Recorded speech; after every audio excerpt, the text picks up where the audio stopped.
Good crowd naturally expected tonight at Coors Field as the Rockies open up a 3-game set against the Mets, a 10-game homestand. The Rockies 10 games north of 500 this year at Coors Field. There's Jerry Manuel's second season as the Mets skipper after taking over for Willie Randolph. And here is his lineup. Angel Pagan has done a very nice job. He'll lead things off in center field. Luis Castillo's a tough out. And David Wright, the all-star, back in the lineup in the 3-hole. Jeff Francoeur, since the trade from Atlanta, has been very, very good in the Mets uniform. Fernando Tatis, some pop in his bat. Nick Evans, Omir Santos, Anderson Hernandez, and the pitcher Mike Pelfrey. Let's take a look at the Fidelity scouting report on the 28-year-old native of Mexico, Jorge De La Rosa. Well, an overall record right now, 37-40 in his career, but he's 12-9 this year. The third best win percentage by a left-hander in a Rockies uniform, 57. Francis leads it with 65% wins. Then Sean Estes right behind him. The curveball 79-84, big sweeper at times. He utilized that in New York. Hard slider, it'll be a hard cut down and in on the right-handers, and the changeup. Let's take a look at the gloves behind him this evening. In the outfield, Seth Smith in left, Carlos Gonzalez in center, Brad Hopp in right. Atkins starting for Ian Stewart. We have to congratulate Ian and his wife Susan. They gave birth, or more specifically she did earlier today, to a baby girl. So congratulations to Susan and Ian Stewart. Yorvi Torrealba is doing the catching, as you noticed at the bottom of the graphic, for the third time in the last 4 ball games. So De La Rosa set to go against Angel Pagan. And George, you I'm sure recall when we were in New York when the Mets took the first 3 ball games against the Rockies, and you're starting now to trip 0-3, and you knew you had to finish in Philadelphia. De La Rosa stepped up in the nightcap of that doubleheader and threw a terrific ball game, a much needed terrific ball game. Well, just what you needed. 6 in the 3rd innings, rested the bullpen, just 3 hits given up, 2 walks, 5 strikeouts through 102 pitches. Now on the outside corner, that's a strike, 0-2. Tim McClelland is calling balls and strikes, one of the more distinguished umpires in baseball, an excellent umpire. You got to hang with him. He's deliberate in his strike call. You want that slider bounced. Curveball it was, and it was bounced. Pagan didn't offer.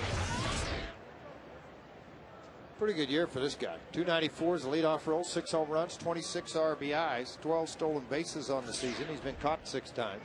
Now, Jerry Manuel was telling me this afternoon, I said, of all the guys you had to play because of the guys you couldn't play because of injury, who has impressed you the most? I couldn't get the question fully out of my mouth before he said Angel Pagan. Well, sometimes injuries will create openings for other people that you see them on a regular basis, and you appreciate maybe the talent they have more so than you would any other time. 2-2 on Pagan, and a base hit to center field.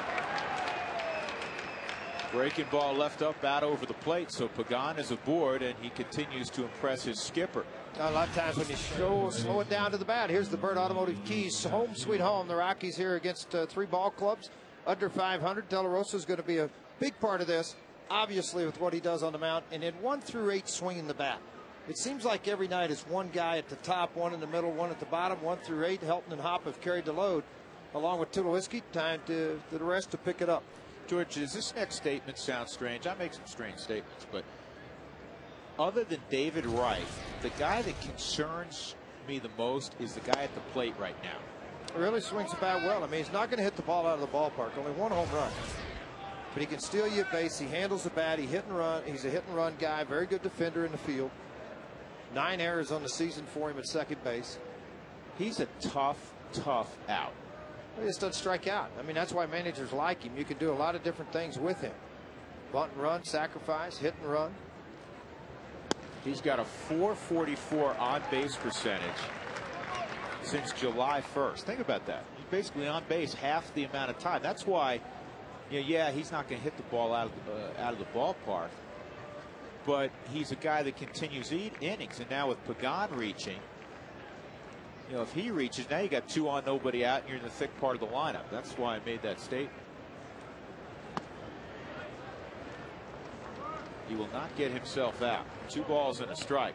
Tonight is Tuesday, therefore it is email the booth night. Log on to fsninsider.com. Go to the Rocky Mountain homepage, click on the email the booth link. It's brought to you by Office Liquidators and OfficeLiquidators.com, Colorado's largest selection and lowest prices of office furniture.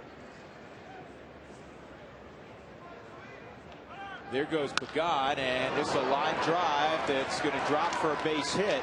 And Pagan got fooled. He got deked. He got deked, and he is out at second base. That may be the strangest play I've seen all year. Pick up your third base coach. Pay attention, raise your shines to what's going on. Wow. Maybe this is why they're 20 games under 500. Line drive, you see the ball get into the outfield. He sees the looks over and looks at it. Why did he think the ball was caught? Then he turns around, starts running the other way and go, whoops, where am I going? You know what? At first I assumed he got deked somehow. I don't know what he was doing. He's going to have to explain to his manager. Well, everything was right in front of him. That's the strangest part.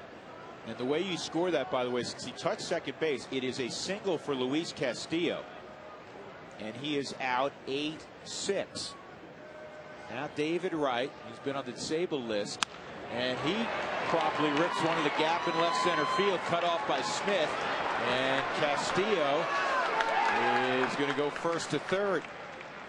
3 line drives greet De La Rosa. Fortunately, it's not a run because of the base running blunder by Pagan. Take a look at this pitch. Where's the location of it? Well, pretty much where they wanted it, inside. But watch what David Wright does with that front side. He just totally clears it to allow him to get the head of the bat through on that good fastball from De La Rosa. Actually, Castillo stopped at second base and then restarted and still ended up safe at third base. And the reason we're showing you a tight shot of David Wright, he is wearing a special helmet manufactured by Rawlings, and every big league player wears one of 3 Rawlings helmets. This is the newest and safest helmet. Now, it's very large, and it will be mandatory for all minor league players to wear next year. And Wright has said, I'm wearing it now after getting hit by a Matt Cain fastball. This ball's lined to center field. Here comes Gonzalez. Castillo's going to challenge his arm. It's on line, but he hit the mound. What a bad break. And De La Rosa a little bit late backing that up. If that ball, I think Georgia may hit the rubber. If it does not hit where it hit, I think Castillo's out at the plate. Well, he's going to be out at the plate, but unfortunately, as the ball came through, you're not going to cut a ball like this. But you're going to check this out. Line drive, dead center field. Ball's not elevated. Castillo's going to go back and tag. De La Rosa goes to back up. And what the ball did is hit on the backside, the upslope of the mound. And when it did, it popped straight up into the air and well over Torrealba's head. So right in scoring position, and they, you talk about a tough error. They have to assign an error on that. I don't see, to me. Who do you give the error to? The mound? They're giving it to Gonzalez. Because Wright advanced to second. That's why. Not on the throw, not because the run scored. It's because Wright advanced to second base. Yeah, I guess you can't say because of the throw. His first error on Gonzalez in center field this year. That's a tough one. Fernando Tatis at the plate. And right now, De La Rosa isn't fooling anybody. 4 line drives. Hope to get out of it, just giving up 1 run. It's been a consistent theme for the Rockies of late. They did get the early lead on Sunday for a change, but I think it's 8 of the last 9 games now, the Rockies, George, have watched the opponent score first. They've had to battle back. Near the top, I think with 29 come from behind wins now in baseball. Quick update from Philadelphia, where the Phils are taking on the Giants. 1-0 Phillies in the 7th. 2-1. Yeah, of course, the other games you're going to watch as they progress. There's a delay in Florida right now. Atlanta has found its way back into this wild card tick. And they're matching up again.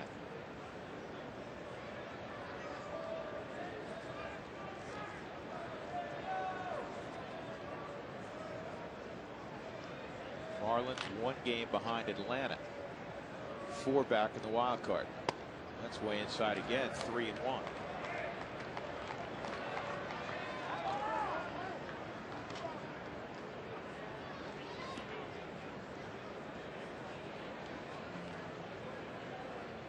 not been many clean first innings either for the Rockies of late.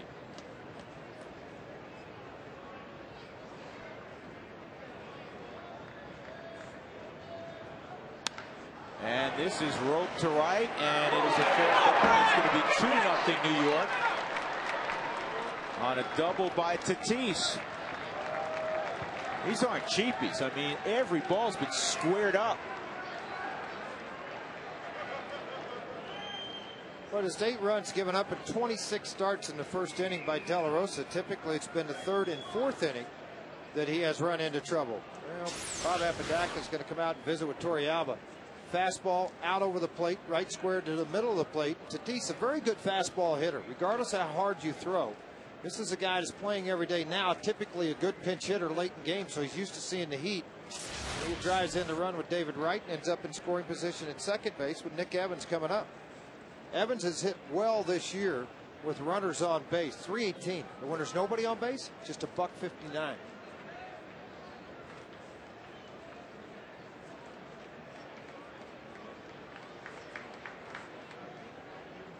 Left fielder, number 6, Nick Evans.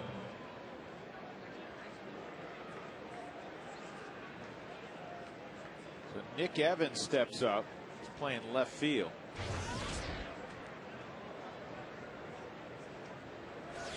Just recalled back to the big leagues.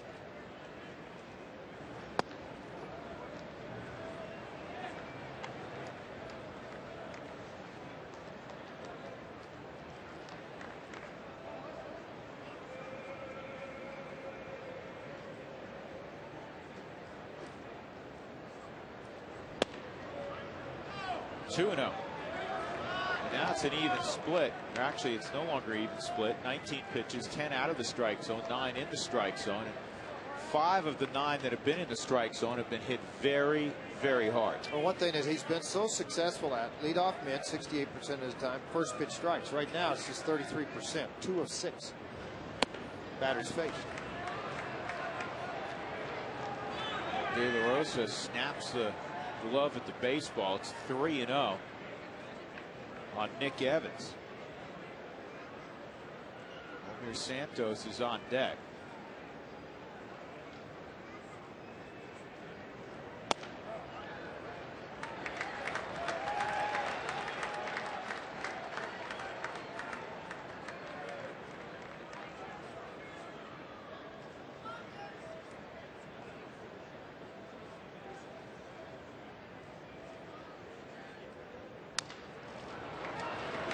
Break the bat, 3-2. Well, Evans a big swinger, guy that can airmail a baseball, but he's never been able to hit for a lot of average anywhere. But he has a very big, powerful swing. You can't make a mistake out over the middle of the plate with him.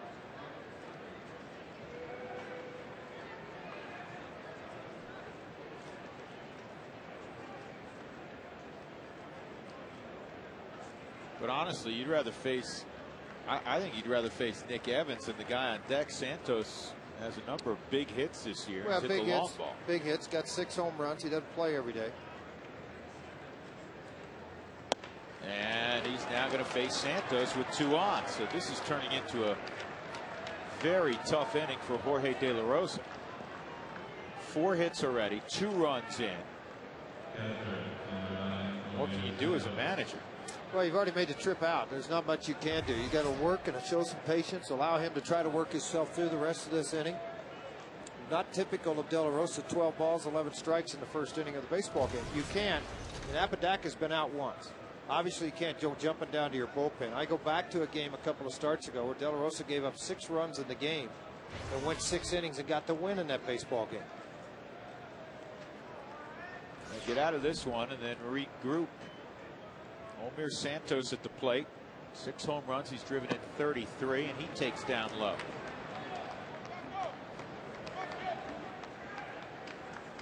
Rockies going with a 4-man rotation till Saturday. This would have been Aaron Cook's place to start. Rockies just skipping that spot with the day off yesterday.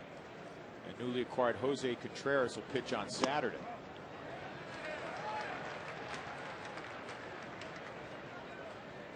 Went to the curveball and dropped it in. 1 ball and 1 strike.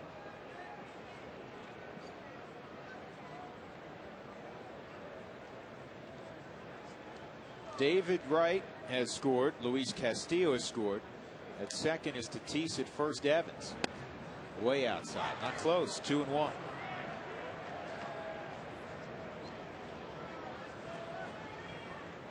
Kid at the plate swinging the bat well.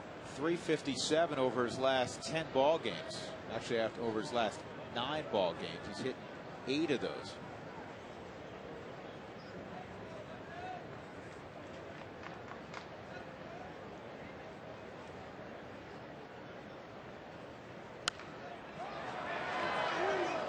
Two and two.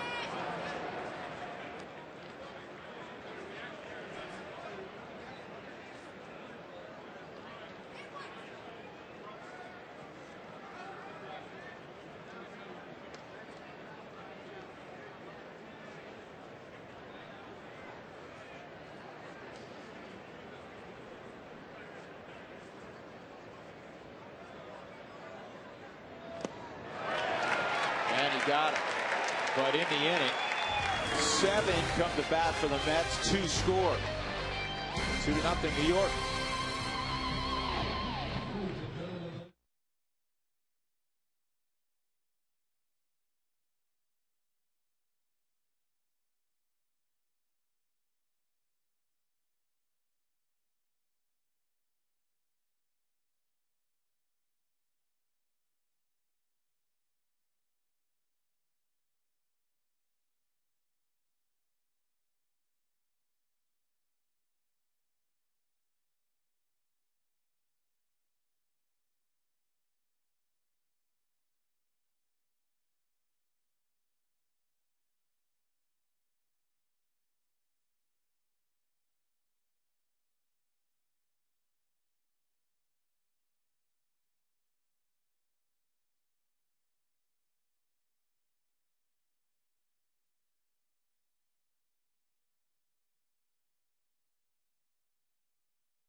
Pelfrey, who, get this, has a 20-inning scoreless stretch going against Colorado.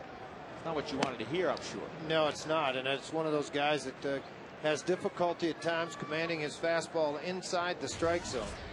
He's walked 55 on the season and 146. That doesn't tell the whole story. A lot of 2-0, 3-0 counts, but because of his movement on his fastballs, he'll get a lot of ground ball outs. Just missing the barrel of the bat because of the movement and the heaviness of the baseball. 3-1 overall versus the Rockies. 235 earned run average. And this is popped up. And shallow left field. Anderson Hernandez makes the play. Let's take a look at the Fidelity scouting report on Pelfrey. Well, the fastball could range up to 96, comfortably sits 90, 91 miles an hour with that heavy sink. Slider can get a little bit flat. When it does, that's when the velocity will jump on it as he cuts it. The curveball 72, 75, more of a show-me type pitch, not a strikeout pitch. The changeup with a little sink and fade to it. And the guys in the batting order where he has to be aware of where they are, the 3-hole and 4-hole, get this. They've hit 388 and 394 this year against Mike Pelfrey in the ball games he has started.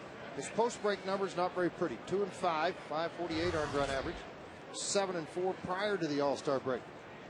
And he has not been good out on the road. An ERA over 6.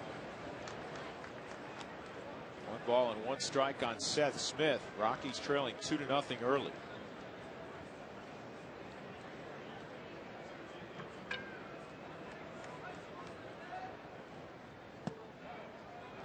That's in there also.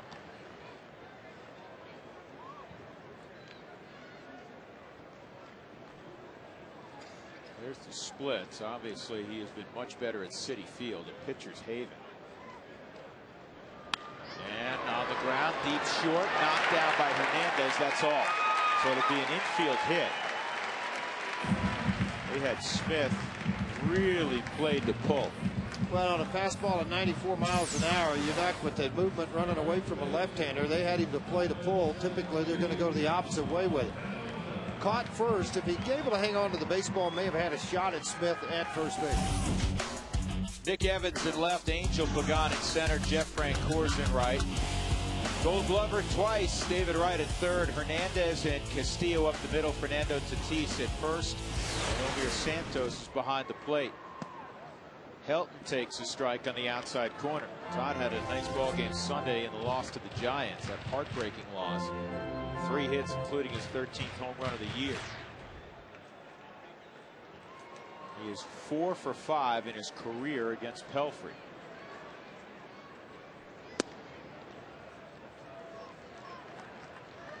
Fans, feed your fever. Rockies fever at Taco Bell. If the Rockies score 7 or more during any game, go to participating Colorado Taco Bell locations the next day between 4 and 6. Pick off 4 tacos for $1.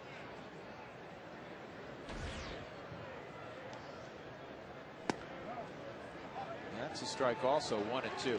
There's been talk, and they've worked on him with it, George, that Pelfrey really struggles out of the stretch with runners at first, runners at second in particular. Well, the problem is for me, he's slow to the plate.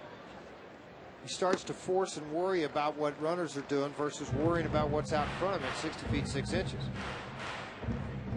A year ago, a 13-game winner, right now standing at 9-9.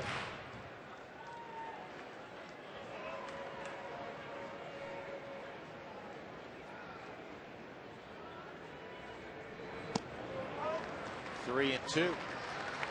Smith at first base. Figure he may be moving here. Tulowitzki on deck. He's swinging a hot bat.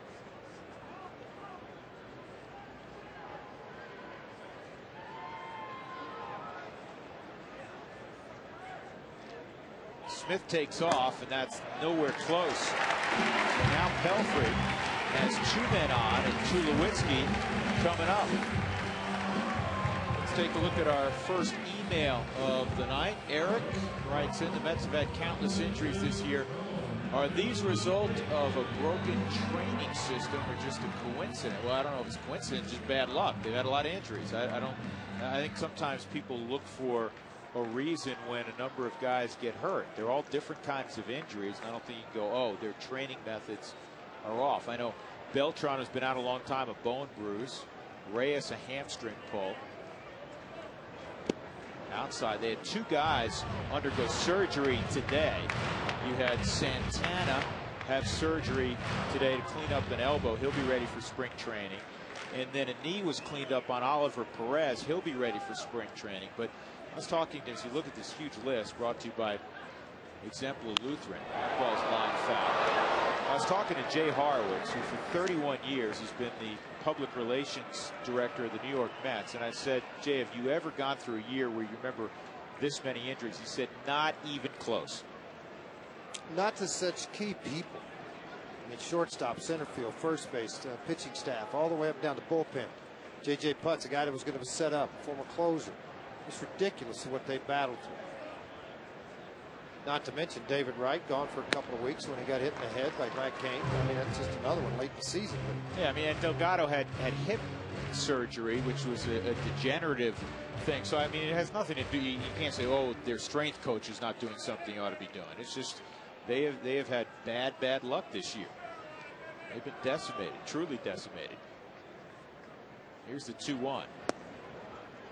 3-1 with Early, Brad Hopp on deck. You know, watching early in the game to watch Pilford go through this thing, he's got a 2-0 lead. He created a little traffic with a walk to help. On Smith, he was at a 2-2 count. Everybody since then, he's been behind on the count. Drew mentioned earlier that difficulty he has with men on base, focusing, get the ball into the strike zone. But what I'm seeing is a guy that's trying to pound the corners with every pitch. That's called a strike.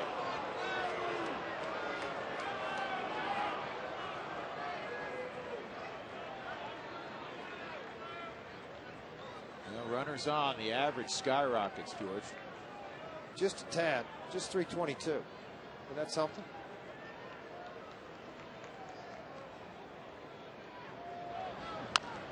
And Pelfrey to the 6-7, able to reach that. Runners were moving, so they get the out at first. It's a shame Pelfrey's 6'7", George. He's like 6'3". That's probably an infield hit. Well, it might have been. You're right. I mean, it wasn't hit very hard, but it was hit with that high chop, and he's able to jump, get it, knock it down, and make the play over to first base. Good thing the runners were in motion. They had a shot at a double play. Base hit, scores 2, and ties it.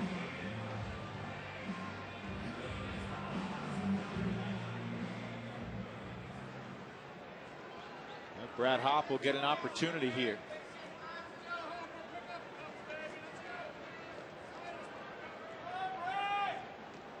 Hopp hitting .315 with runners in scoring position. Outfield backs up with Hopp at the plate. How many balls have you seen Brad Hopp hit in the left center field gap?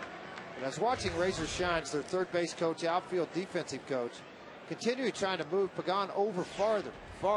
He was actually playing him to pull to begin with. He's trying to get his defense lined up and get him to pay attention to what's going on. Pitch accordingly to Hopp. In other words, he's gone to the opposite field. We're going to throw him away, play him away, give yourself a chance to make a play on a ball in the gap.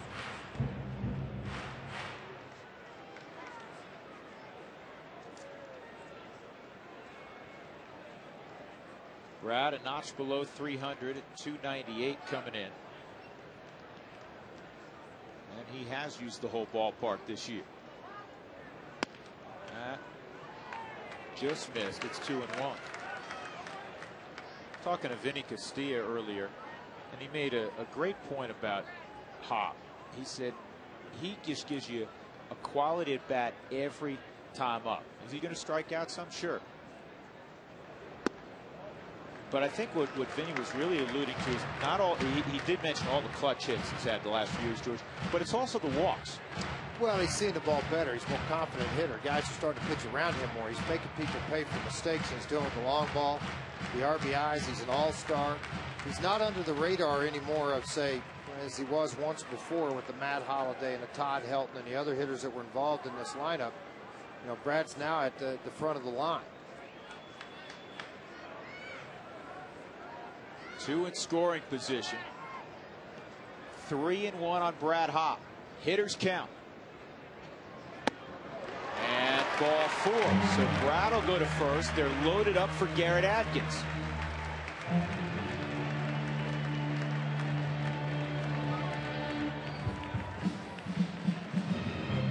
Van Worthen, the pitching coach for the Mets, looking on.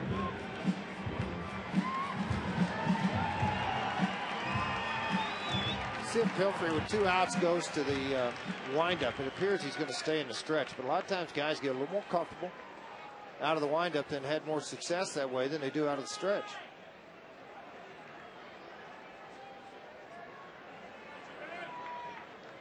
And now Pelfrey wants to visit with Santos as catcher. Garrett Atkins in the month of September is a .321 hitter. That has been his best month in his career. Hopefully Garrett can take off here in September '09. It's been a trying year for him. He's hitting actually below 200 against right-handed pitching, just 196. He had 274 against lefties. And he takes a strike.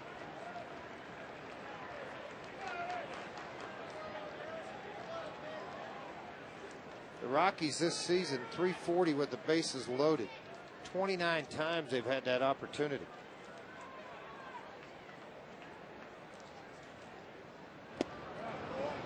And that's a strike, 0-2. Atkins 0 for 6 lifetime against Pelfrey. He had a pinch hitting appearance on Sunday and struck out looking, and actually didn't swing the bat in that particular AB either. He's got to protect here. Bases loaded. Wow. That's a tough one to take. Fortunately, it's just outside, 1-2. Just the third time Atkins this year has come up with the bases loaded. He's 0 for 3. Pretty good pitch here.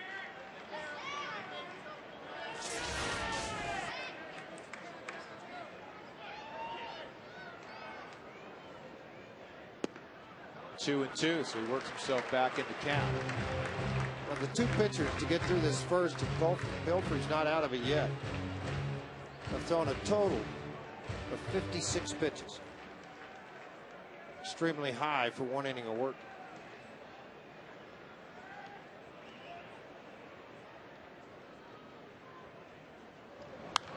And it's fouled off. Good swing there by Atkins. The next pitch will be the 30th of the first inning for Pelfrey. So it has not been a great start for either Jorge De La Rosa or Pelfrey. The difference right now is Pelfrey has a chance to get out of it without any damage. Well, he's created a lot of his problems with the walk. Before it was the base hits. De La Rosa 4 base hits and a walk. And a sac fly that was you could have hung laundry on.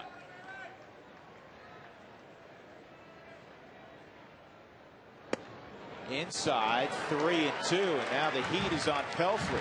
Well, on an 0-2 count, everything he did was away, and I think he tried to attempt that hard sinker down and in, but so far off of the plate, 30 pitches in the inning. Fourth 3-ball count for Pelfrey so far in this ball game. Pelfrey not doing what he needs to do. Ball 4. Atkins to first, and the Rockies have their initial run as Seth Smith crosses. Atkins behind 0-2, and Pelfrey loses him. And Dan Worthen now have to go out to the mound with Clint Barmas coming up.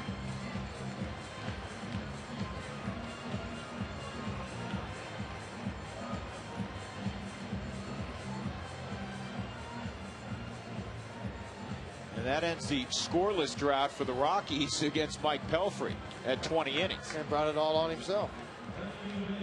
Windshield damage, call Colorado's #1 team, Elite Safelite Auto Glass, 303-287-5000, online at safelight.com. By the way, that was the 12th bases loaded situation for the Rockies this year, and the first time they've walked with the bases loaded.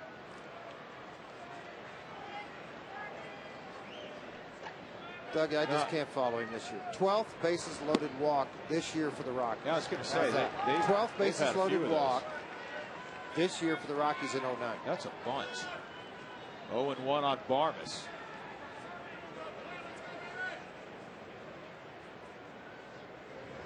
And a ground ball to short. Well, the Rockies load them up and they get a run on the walk to Atkins, so it's 2-1 as we close the book on a lengthy first inning.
skid, and now De La Rosa having to forget about that first inning. He said, you know what, it's something that you learn over the course of your career, certainly not just this year. He said, it's something that I learned in the minor leagues, having to spend 4 or 5 years down there before getting to the big league level. You learn how to deal with it there. He said, you learn how to cope with it. He said, baseball is such a game of failure. You fail 70% of the time as a hitter. He said, you learn how to cope with it individually, and you learn how to have faith in yourself and in your team. He said, it's something that it's taken us a long time to get to, but he knows that with the faith they'll be able to get out of this, guys. Anderson Hernandez takes ball 1, so it's 1-1.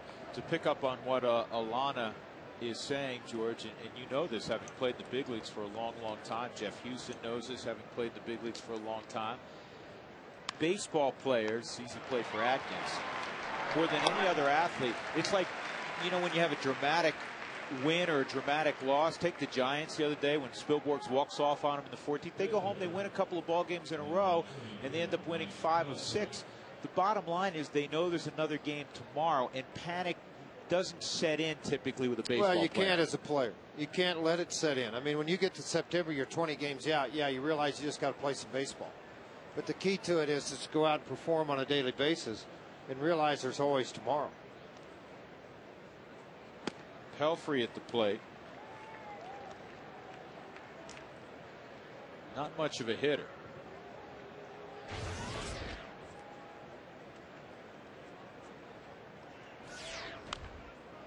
Well, I'll tell you what, that was a pretty good cut. He hasn't been much of a hitter in his career. His career numbers as a hitter, .084. This year he's upped it to .095. He's on a veritable roll.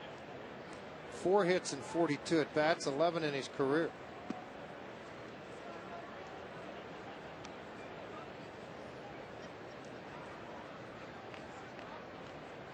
De La Rosa hit very hard in that first inning. The first 5 hitters, Pagan, Castillo, Wright, Francoeur, Tatis, all hit line drives. Atkins throws out Pelfrey, 2 outs.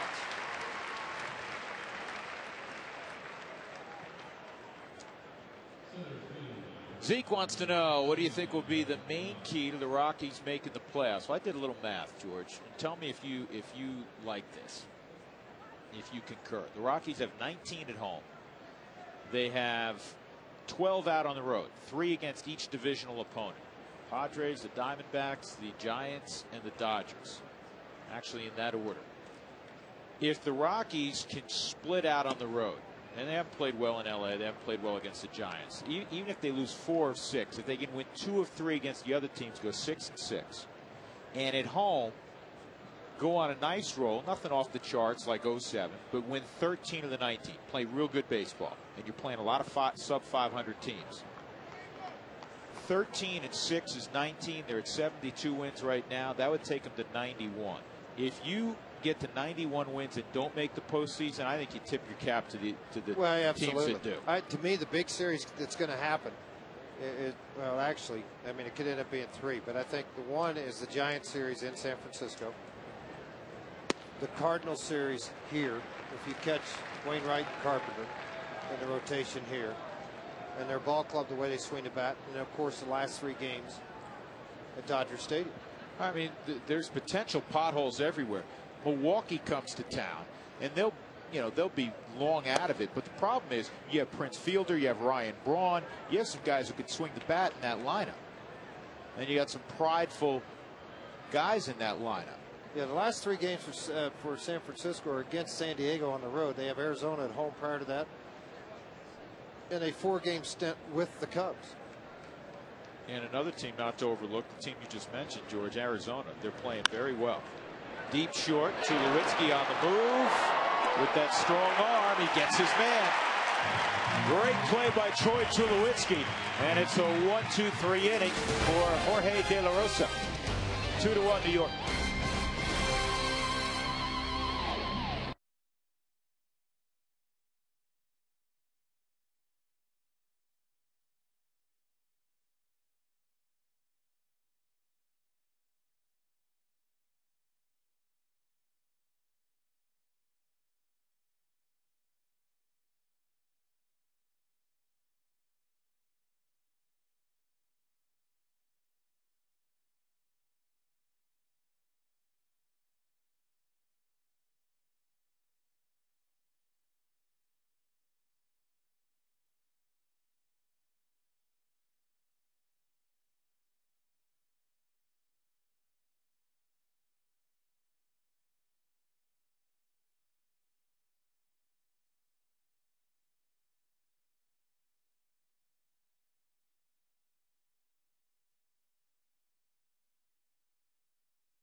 Let's see, is it?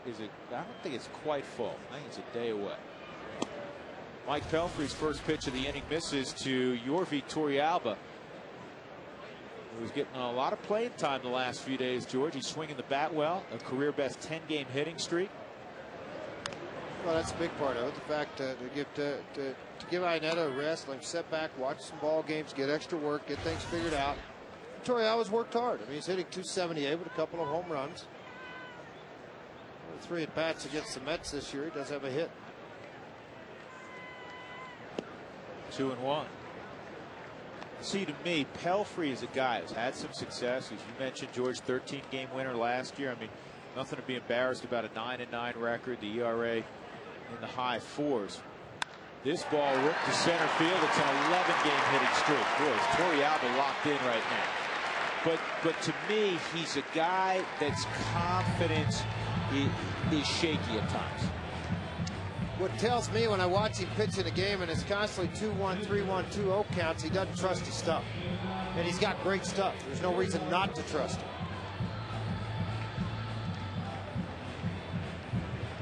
Well, De La Rosa will be asked to bunt here.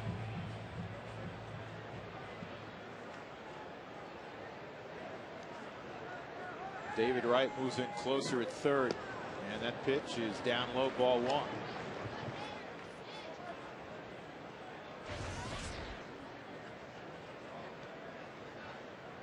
You know it's a bad year when you have 2/5 of your rotation undergo surgery. Look at that. That almost got past Wright. He's got a long throw now, and Castillo makes the catch.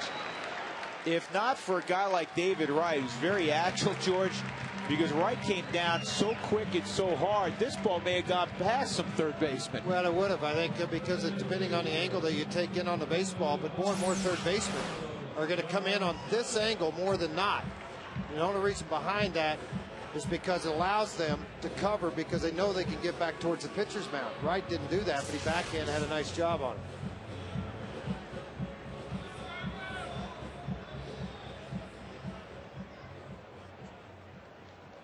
Yeah, it's a bad day when 2/5 of your rotation undergo the knife on the same day. Santana, elbow surgery. Oliver Perez, knee surgery. Both done for the year. Here's Carlos Gonzalez. He popped a short his first time. He has an opportunity to tie the ball game with a base hit. Returned to the everyday lineup after that thumb injury on Sunday. Went 1 for 4 and a walk. Scored a run, had a stolen base against the Giants.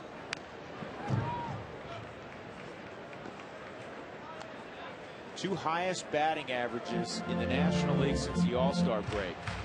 Hanley Ramirez and Carlos Gonzalez both have hit .370 since the break.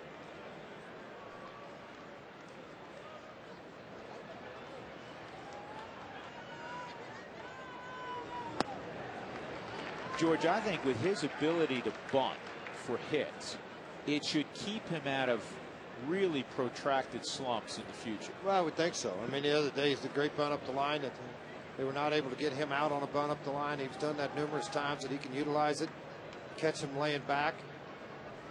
Big thing. Oh, this ball's hammered to right. 2-run shot off the bat of Carlos Gonzalez.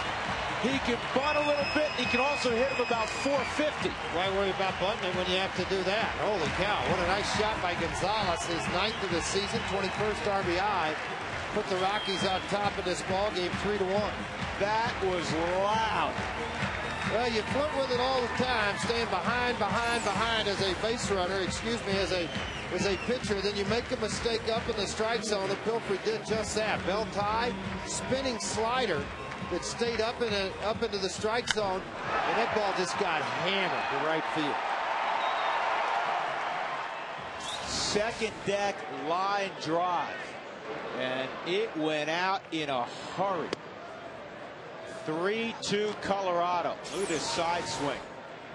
Watch everything load right here to the backside before the explosion coming to the front side of the plate, and catches the ball out here. That's where contact was made on that slider that was boring in. If he lets it get deeper into him or farther back onto the plate area, more than likely he would have pulled that ball foul because it's curving into him. Guess the thumb feels pretty good, huh? The baseball doesn't. He dented that thing. 1-1 on Smith. That misses. 2-1.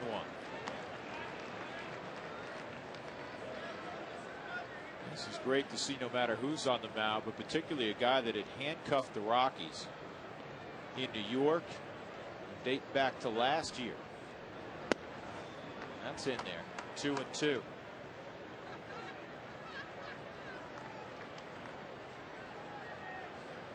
George, what a marvelous, marvelous, true 5-tool talent just emerging before our eyes. Well, it's everything everybody's looked at from Arizona to Oakland. That they kept waiting and waiting for it to transpire. But quite honestly, 2 months ago, you didn't think it was going to happen. As poorly as he was playing, swinging the bat, but he just continued to work at it, continued to listen to Don Baylor, continued to listen to what was going to make him a better player, and he got the opportunity. A bad throw, but it's backed up by Santos.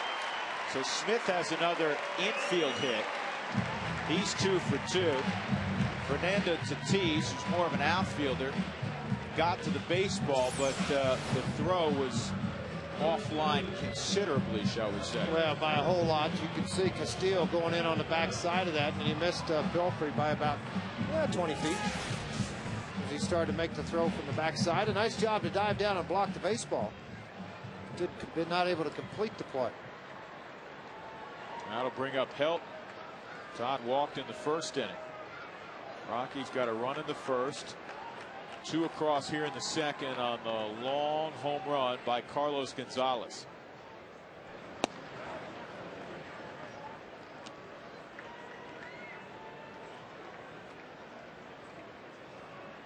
The Rockies are the only team in baseball, National League or American League, to score in every home game this year. Rockies have been shut out 8 times this year. All of those shutouts out on the road.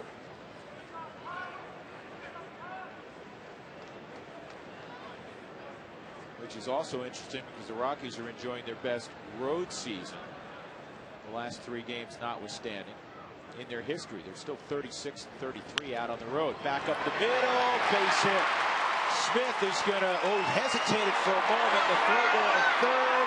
Not in time. It goes into the dugout. Smith will score. Helton will get third base. And now the break's starting to fall away of the Rockies as the Mets are throwing it around. 4-2 Colorado.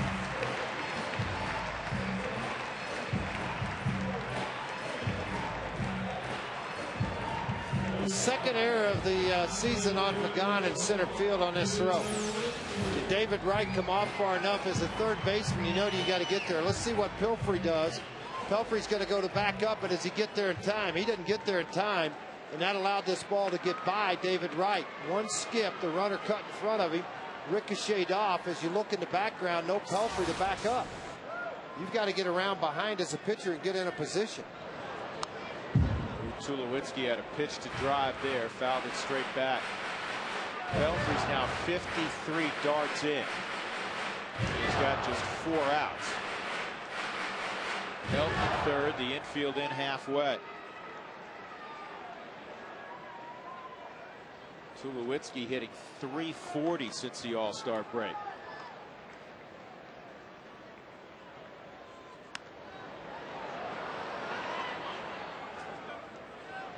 Detroit never left the batter's box. That was a strange deal. He's going back to the dugout. He's out. And with 2 outs, Brad Hopp will come up. Let's watch the swing on a Hyundai cam. Troy Tulowitzki, runner at third base. Got right in on the knuckles.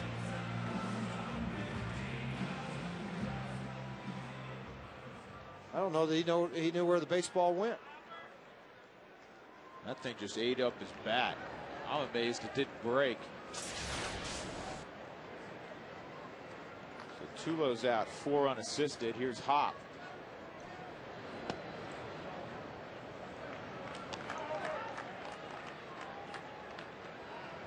It is now a final, so the Phillies win it 1-0 over the Giants. That was Cole Hamels tonight, wasn't it, George? 35, I believe, is Cole Hamels.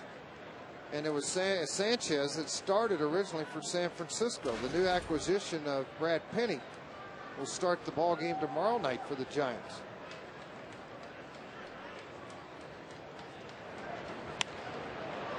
In the air down the left field line. This could drop, and it does, but foul.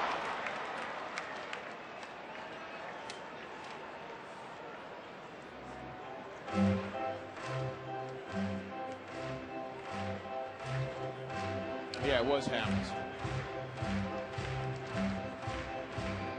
1-2 the count on Brad Hopp. Another email. Eric wants to know in what situations do the Rockies expect to use Jason Giambi now that he has been called up? Well, as a pinch hitter, and if in this stretch run Todd Helton were to need a day, Giambi could play first base for you, but you're going to see him primarily off the bench in the latter third of ball games.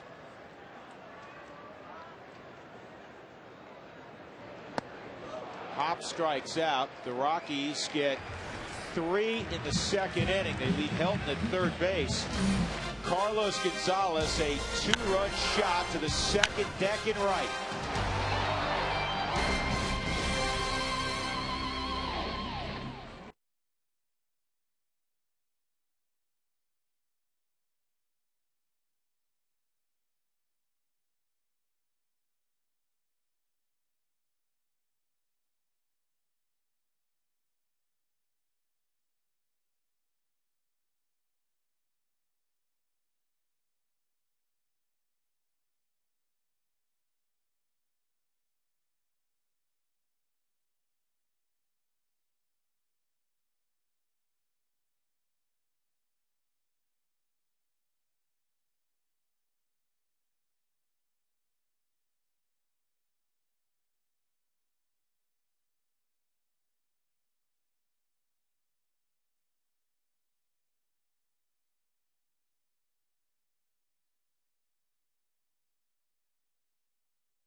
Castillo will lead things off out of the 2-hole for the Mets. He had a single to center field his first time up.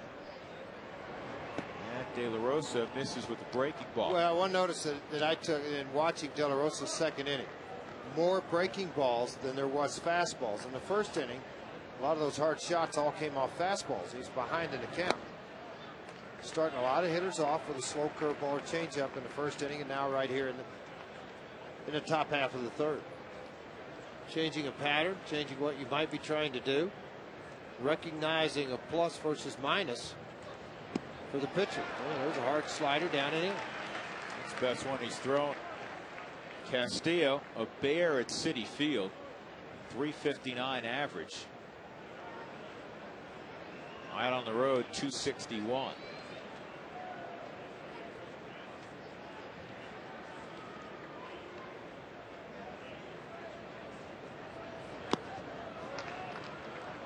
Torrealba asked for the slider again. Castillo didn't bite this time. 2-2. Yeah, I'm looking at this sunset, George, and these wildfires in California. I know somebody called into one of the local news shows yesterday wondering if the haze we saw yesterday morning had anything to do with those fires. And the meteorologist said doubtful. Now I'm looking out there. Would you not think that there was fire looking? Yeah, looking absolutely. In the Yeah, sky? I mean, since I got up this morning, I've not been able to see the mountains at all from the downtown area. Here's the 3-2 on Castillo. Swung on and missed. Big pitch there for De La Rosa. Castillo, one of the tougher outs over the last couple of months in the game, and he strikes him out in front of David Wright's at bat. Let's take a look at our Excel Energy fun fact.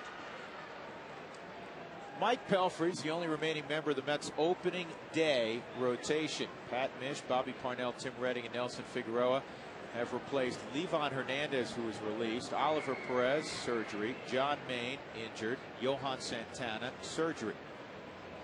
Cell Energy, fun fact. David Wright takes ball one. Energy Star appliances can save you up to 30% or more on your energy costs. Find out how you can be a star at responsiblebynature.com.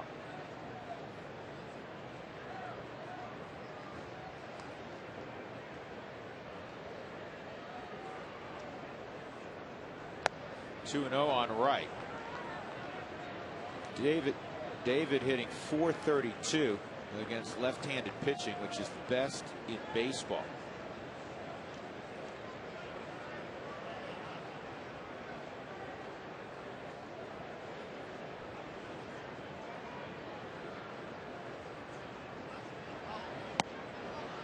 (3-0). Here's what happened with Wright a couple of weeks ago. Matt Cain with a running fastball up and in, and it just squared him up. David Wright suffered a concussion. Bothered Matt Cain, obviously. And ball four. So Wright to first. He never got blurred vision. Chatting with him earlier, he said he had some headaches for a few days, and then those cleared up. When you get hit in the head, George, as I don't care who you are and however tough you are, affect you. It's gonna, the next time you step in the box, somewhere in your mind it's got to be there, right? It has to be there. You have to feel that. No different than a pitcher with a line shot right back up the middle, the flinching part of that. Playing on a bad infield, the ground balls that pop up on you. You get one, you're thinking, uh-oh, am I going to get another one?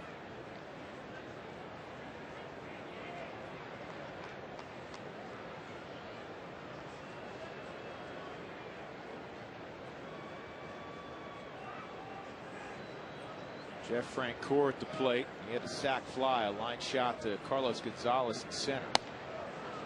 And then he takes a strike. So David Wright got to first. Now he's wearing that special helmet, which again will be mandatory next year in the minor leagues. Luis Alicea, who's hidden behind, he and Helt came over, and David Wright kiddingly said, all right, let's switch helmets now.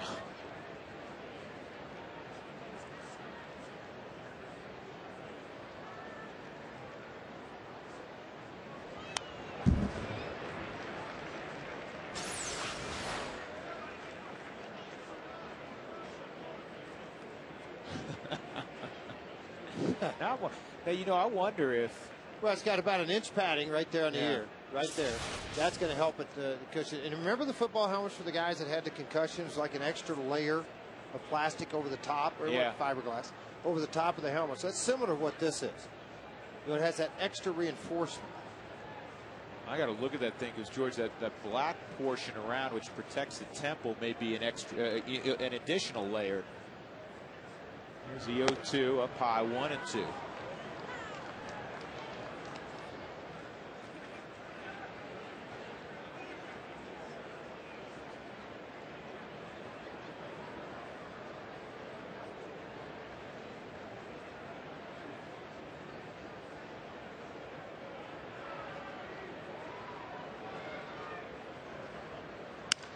On the ground, foul. The bat head ends up between Tulowitzki and Atkins.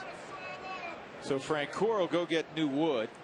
One out. David Wright at first. A stolen base threat. Let's take a look at another email. Trish wants to know how come they call the coach. Well, it's actually the manager in baseball. We don't call him a coach, but why do they call the manager the skipper? And I think it just goes back, George, you know, looking at a club as a ship, the skipper of the ship. I remember that's one of Tom Kelly's favorite saying. I have 25 of you mates, paddling. Don't anybody drop the oar, because then the ship's going to sink. It was one of his favorite things he used to say to the ball club when he started to scuffle a little bit. Wright takes off, swung on, and is it a foul ball or strike three? I think the mask may have got on the backswing. It was a foul ball. Backswing got the mask of Oh, Torrey no, it Alba. wasn't. They're sending Wright back, and they're calling interference on Jeff Francoeur, so it's a strikeout. David Wright's got to return to first. Yeah, look at this long backswing. Just caught the side of Torrey Alba, knocked his mask right off. See on a slider down and away, there's that long swing that came back around and just caught the chin and grazed the side of Torrey Alba.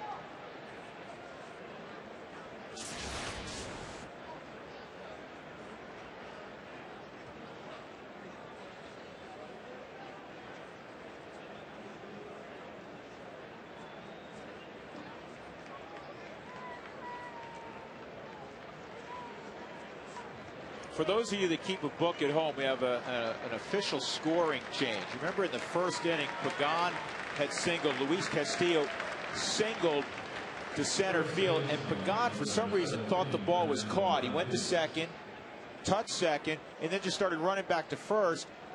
Gonzalez threw to Tulowitzki, and the original official scoring was 2 singles, and obviously the first is a single, and 8-6 on the putout. They've now changed it. Castillo loses a hit. It's a fielder's choice, 8-6, according to a rule that was looked up. And you talk about really deep into the rule book. Rule 7.08E. There he touched it, and he starts to go back, thinks that the ball was caught in center field, and then they tagged him out.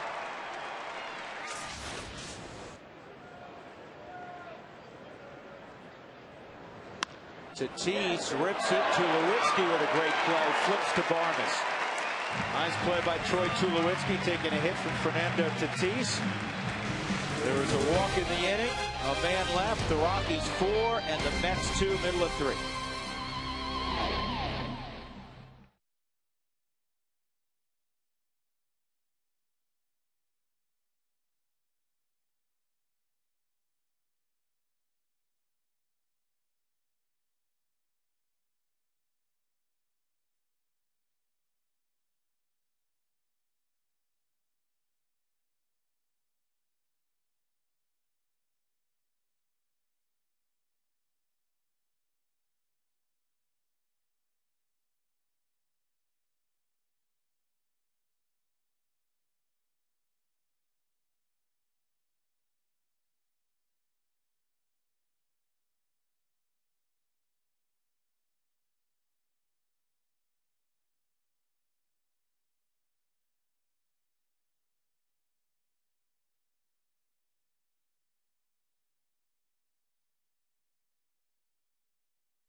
Years ago to the day, our friend Glenn Allen Hill was a 24-year-old rookie, and he takes twin starter Mark Guthrie deep for the first of his 186 career home runs.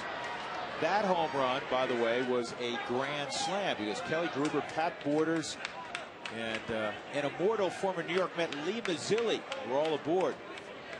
Blue Jays had a fine season. They won the AL East in 1989. I think the most famous home run that Glenn Allen ever hit was a ball he hit out of Wrigley Field, went down Waveland Avenue. Well, there's only been a couple of guys do that. Dave Kingman supposedly hit it 4 houses down where they found it in the front yard of a house by the front porch. It's a story. And that was in a regulation game. I mean, it wasn't batting practice. The wind wasn't howling straight out or any of that. 2-2 on Atkins. Inside 3-2. And supposedly, George, with that Kingman home run, as the story goes, a woman came flying out of the house to wondered what hit the home. Yeah, it did. They did. It hit it right on the front porch of the roof, or the roof of the front porch. This ball is short. Anderson Hernandez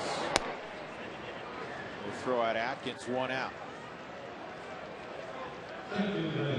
Jake, why haven't they had Franklin Morales take the starts for Aaron Cook? We addressed this last week, Jake, not that you hang on every word that we say, but Franklin Morales has found a real comfort zone working fairly late in ball games, a power left-handed arm.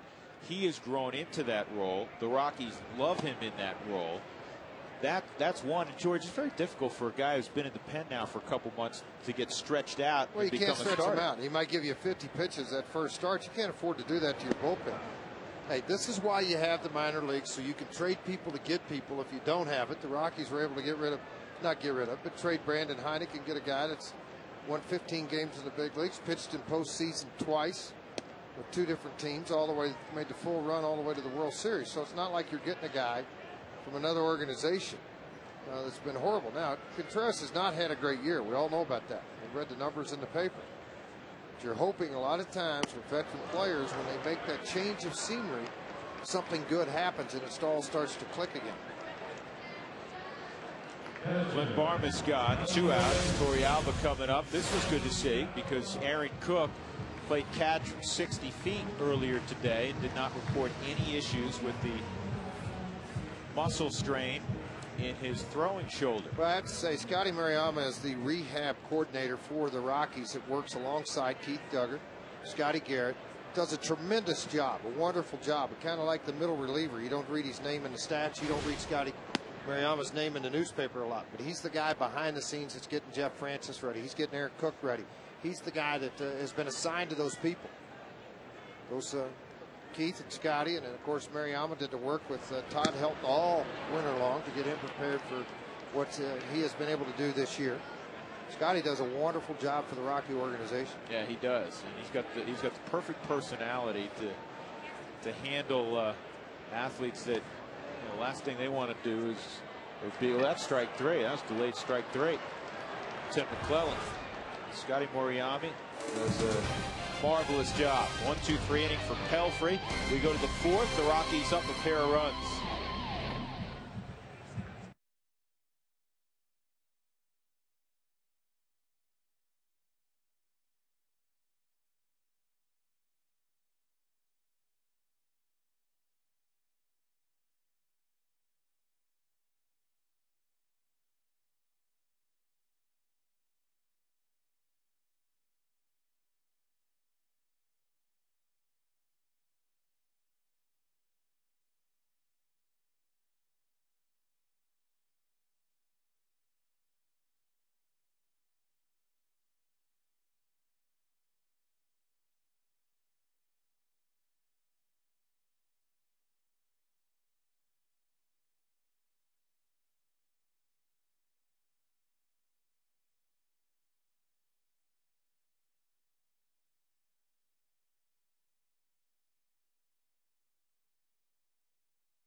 Continue to work on the bone stimulation, the icing, the elevation of my knee. He said, I did get into the pool today.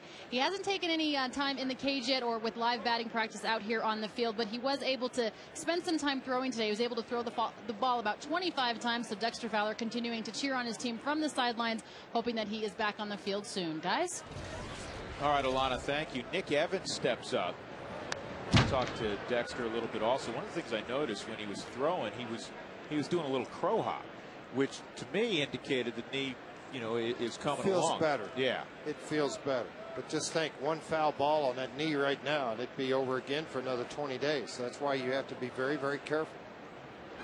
He's encouraged with how it's improving each day, but he did allow, when he's on his feet a lot, he will notice, if he's walking quite a bit, he will notice that, it starts to fatigue, it starts to hurt a little bit. It's a process. Deep bone bruise.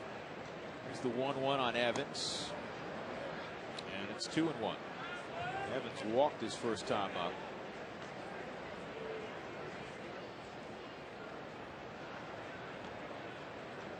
Almost an even split, strikes and balls.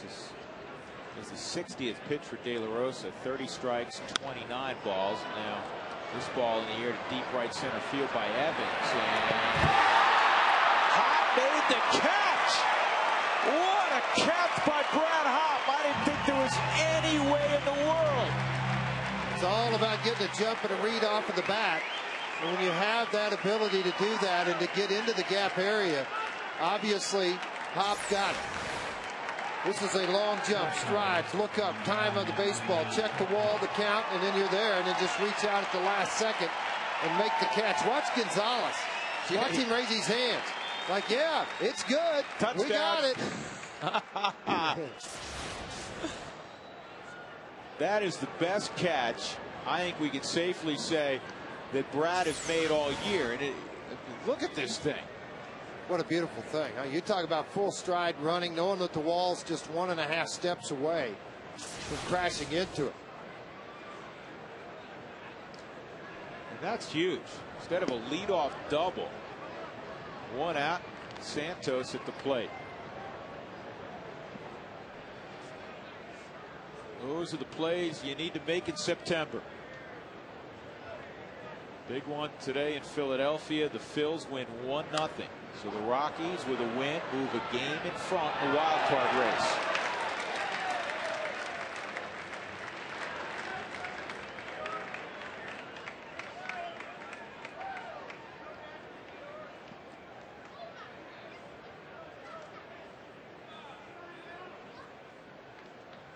One and 2 on Omir Santos.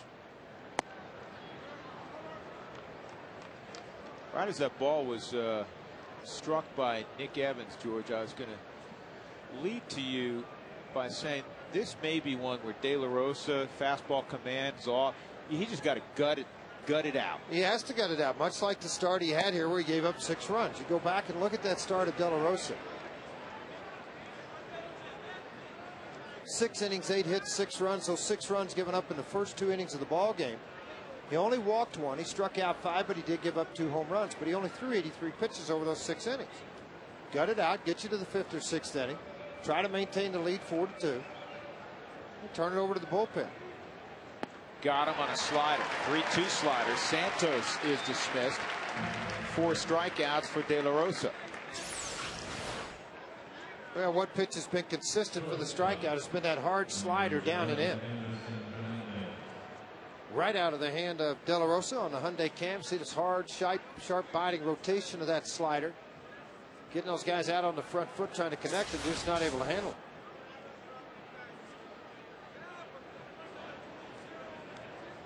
it. Anderson Hernandez bounced to third his first time, and he takes ball 1.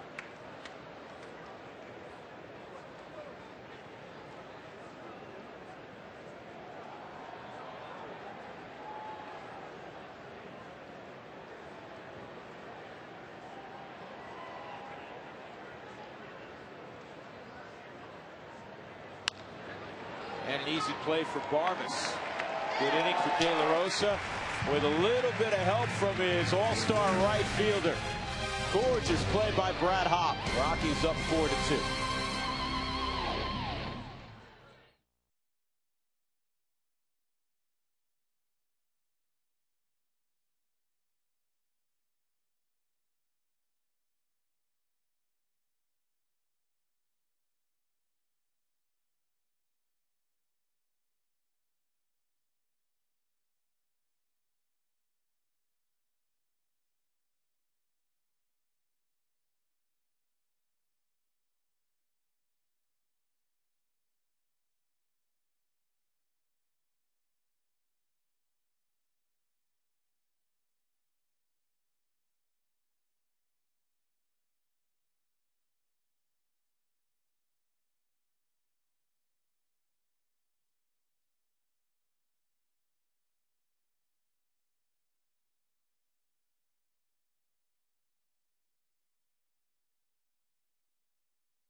on De La Rosa. De La Rosa leading it off in the 4th inning. He had a sack bunt his first time up.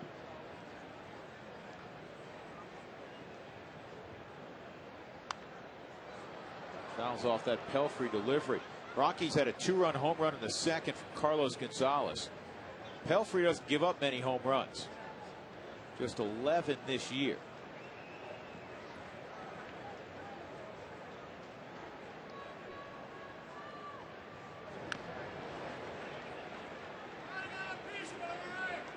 His pitch count is at 74 as he begins the 4th inning. Gonzalez is on deck.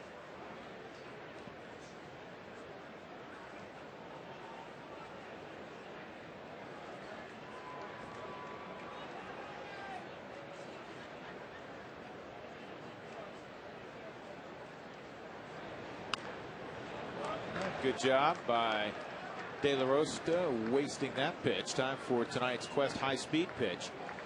Pelfrey's hit 97. De La Rosa's hit 96. It's brought to you by Quest High-Speed Internet. Both of these pitchers not a max effort type of guy. I mean, you're talking about two guys with tremendous arm speed and arm strength. Strike out of De La Rosa here to start the 4th inning. 3rd in a row for Pelfrey. Oh, do you like hanging sliders if you're Carlos Gonzalez? You bet. Right above the belt. Great extension, caught it out front, and you can hang your laundry on it for a month. Gonzalez with his 9th home run. 4 have come at Coors Field, 5 out on the road.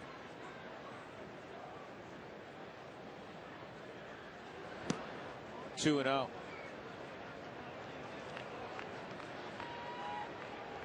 you want to cross everybody up. Right is George 4 or 5 steps behind the bag and way off the line. Lay down a bunt. 3-0.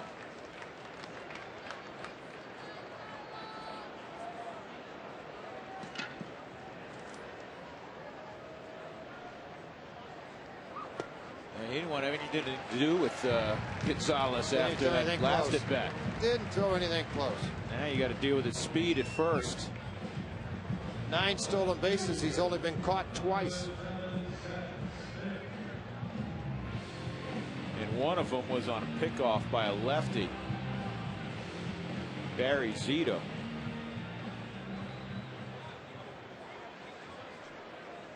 Seth Smith, a couple of infield hits. He's 2 for 2.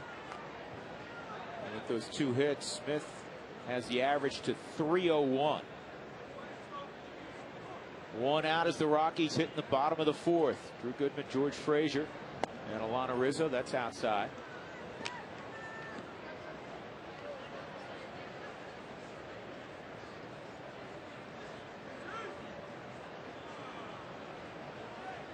Rockies trying to snap a 5-game losing streak. Get the month started on the right foot. There goes Gonzalez. Big jump. Here's the throw to second. Nowhere close. It gets away for a moment. He does things, George, so easily.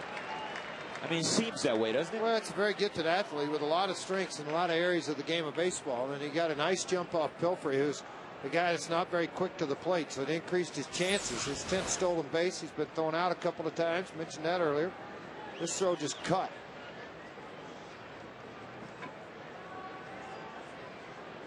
I mean, the power is effortless. It's the such an added weapon at the top of your lineup for guys like Smitty to come up. Then you have your Todd Helton right behind him. RBI guys. They love guys in front of them with some speed. They know a base hit in the outfield is going to score a run.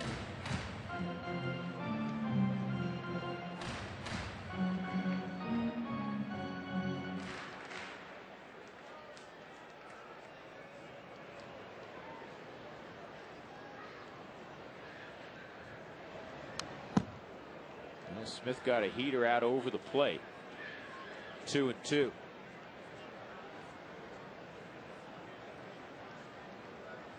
Another email question. Chris wants to know, with Seth Smith being the best pinch hitter in the game, how will Giambi be used along with Smith to be most effective? Wouldn't you assume, George, that you'd see Giambi more in the 7th inning, and Smith, if he's not starting, as the last guy in the 9th. Well, you would think that, but then again, you also look at it from a standpoint: what are you needing in the situation? Well, Smith hits the ball out of the ballpark, but he's also a good line drive gap guy.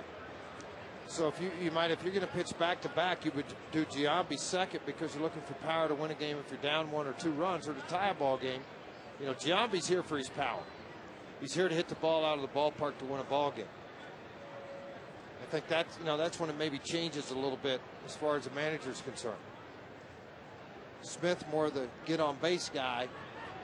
Gonzalez takes off for 3rd, and it's pulled foul. Just paying attention to the game, knowing the whole part of the game.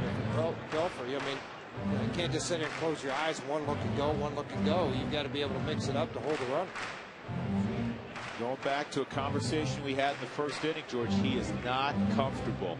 Well, he's got to focus because he's not in the strike zone very much. So, you know, I mean, again, this is something that maybe he's not capable in his eyes right now, or let's get the hitter out, you know, forget about the base runner, or the base runner, and then the hitter becomes a factor. It's one or the other, not the complete part of it with men on base.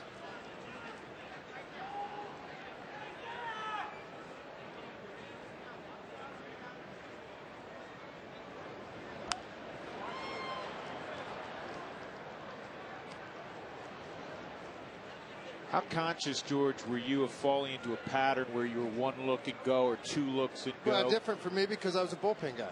So I was usually in with traffic. So you were very aware, you know, of holding guys on and looking and give 2 looks, step off, hold the ball, do different things to try to tie the game up. But the game was such a different era. At that time, there was a tremendous amount of speed in the league. So when you have a lot of speed, you got to be aware of that. Back-to-back walks, 2 on for Helton. Same type of thing that got him in trouble back in the 1st inning. You're just 1 swing away from watching a blowout happen.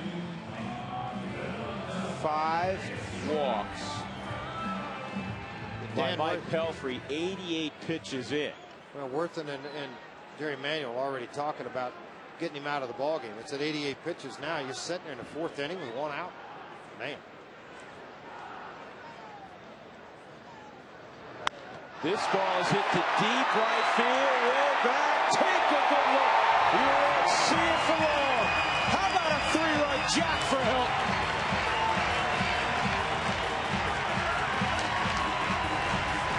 What'd you say about this game getting lopsided? 7-2 Colorado. 2nd hit of the ball game, 3rd time Todd Helton's been around the base paths. He loves to see this ball club in a situation they are, knowing that San Francisco has already lost. Let's put a little nail in it and do it with a long ball. 2nd ball to right field. It's left this yard off Pelfrey. Helton picks up for his 14th. He now has 73 RBIs on the season. Ball well up into the seats. Here's Tulowitzki. Home runs in back-to-back games for number 17. Helton in his career now against Pelfrey, 6 for 7.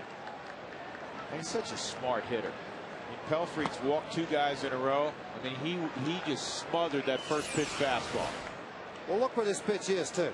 Look at Todd Helton. See this front knee fly open here and allowed him to clear? And then look how the elbow's tight to the body. That allows him to get to this pitch on that inside half and just drive it.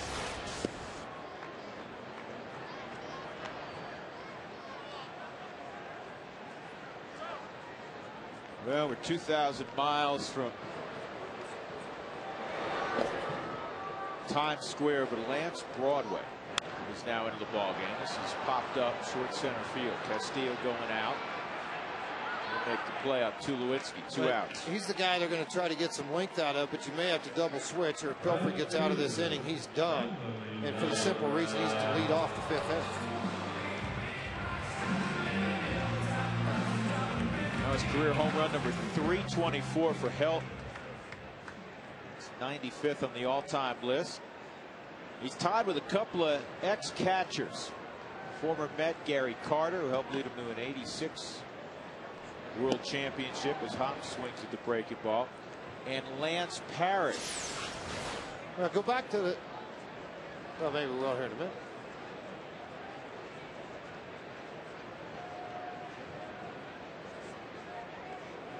Take a look at the eye contact of Todd Helton. And watch these eyes right here, folks, as it just gets in on the baseball. Are you kidding me? That's perfect hitting. And seeing the ball, the little meet. This is hit a long way to left. A running catch made by Nick Evans to rob Brad Hopp of extra bases. So the Rockies have teed off on Mike Pelfrey, who hasn't helped his own cause, with 5 walks. They've hit a couple of home runs. Gonzalez, a 2-run shot. Now Helton, a 3-run blast. It's 7-2 Rockies.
Them off. Now you think, well, it's got to be 2 pitchers, right?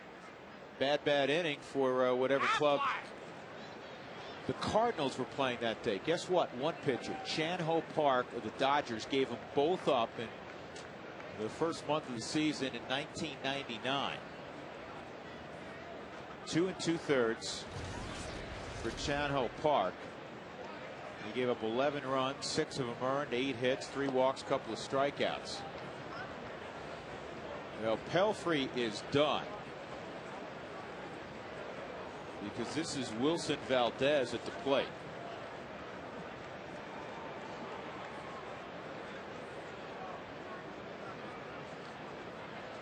So a short night for Mike Pelfrey.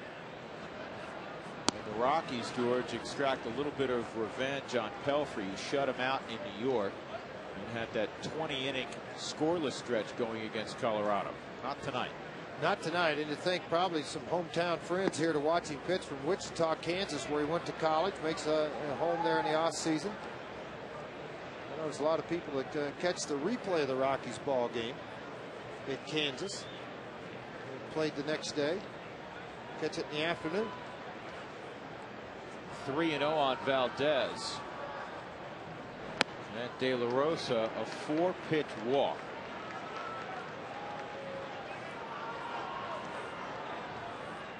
That'll bring up Angel Pagan. Time to go outside the box. Most wins since June 1st in the big leagues. De La Rosa with a dozen, more than anybody else. Chris Carpenter, Adam Wainwright, the 1-2 punch of the Cardinals next. CC Sabathia has turned his season around. Masters American League Cy Young winner. Mr. Lee now pitching for the Phils. He's 5-1 with the Phils. That's brought to you by Jack in the Box. Right now, try the mini Buffalo Ranch chicken sandwiches. 3 mini home-style chicken fillets on toasted mini buns.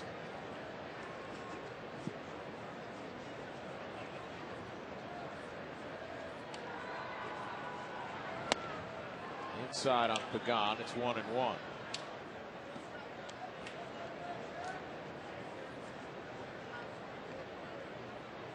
How about this for De La Rosa? not only does he have 12 wins, he's 12-9, all of it since June 1st. He didn't win a game his first 10 starts. Not like he was hurt early and got the season started on a late. He didn't have a W through 2 months, 10 starts. And again, when you say that, there was a lot of games he should have gotten one. Yep. 6 innings, 3 hits against San Diego, only 2 runs given up. 6 2/3 against Arizona, 2 runs given up. Both losses for him and a no decision. Against Florida, 8 innings, 4 hits, 2 runs, 12 strikeouts. They picked up the loss in that ball game. That was his 3rd loss of the season. The next start, he went 7 innings, 1 hit, and 10 strikeouts, and he got nothing but an attaboy. Yep. Got a pat on the back. So there, over those 10 starts you're talking about, there was some areas there he could have won a lot more ball games than he did. He was 0-4. Yeah, probably could have and should have won. 0-6 over that span. So first couple of months of the season. 2-2 on Pagan.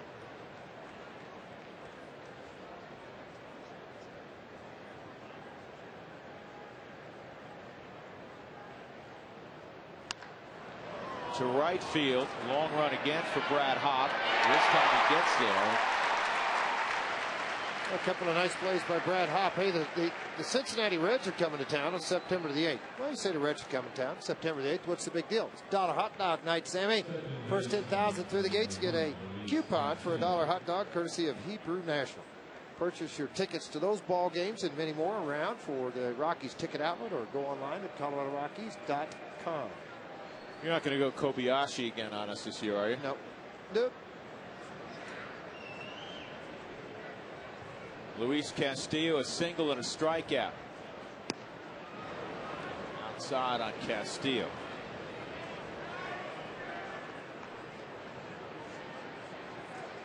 This is the 3rd leg of a 3-city trip for the Mets.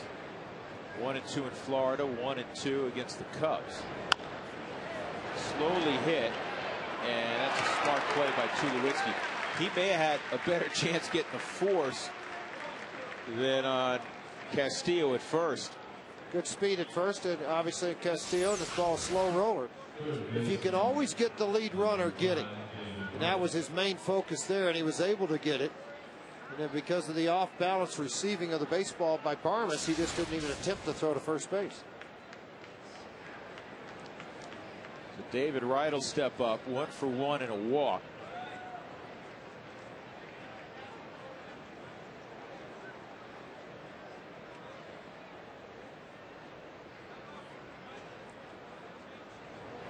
I think it's interesting to note that David Wright leads baseball with a .432 average against lefties. Second on that list is the other New York icon, Derek Jeter. And there are so many comparisons between Wright and Jeter in terms of their great ability, their affability, the fact that they've handled the huge stage of New York so easily, it seems, exceptionally well liked. The other philanthropic, both of them. The other 3 things: rich, single, and good looking. Yeah, that doesn't hurt either. Both making over $100 million in their contracts. Both very giving of that money back to the community in big parts and very many charities. I mean, and you know what? I mean, David Wright has become the face of the New York Mets, and for years, obviously, Derek Jeter has been the face of the New York Yankees. As both should be. Yep. Well, they wrote some songs about Mays, and Snyder, and Mantle back a few years ago, and they all held New York. Yeah. They all ran New York, if you will, and now it's the town of Derek Jeter and David Wright. 2 balls and a strike on Wright. It's fouled off. There's a great quote. There's been many quotes about David Wright, just like Derek Jeter, but one of my favorites, Cliff Floyd, his teammate his first couple of years, said, "That dude is too good to be true."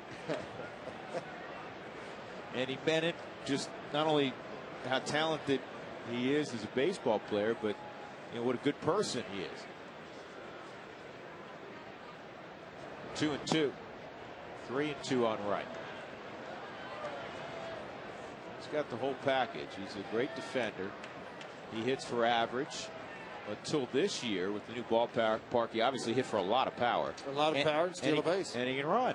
Yeah, I mean, you think about David Wright, 24 stolen bases on the season. He's only been caught 9 times.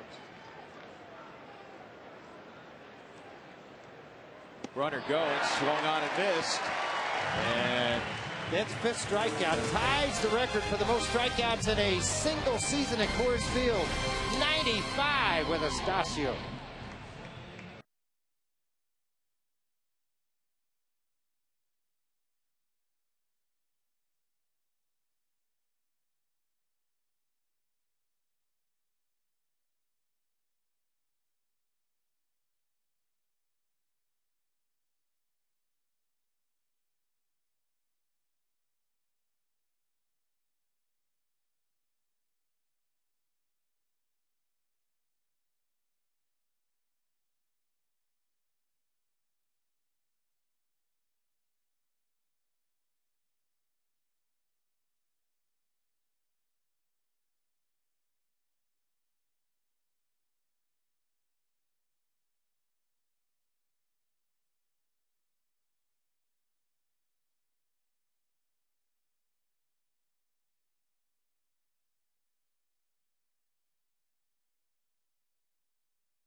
.47 Auto.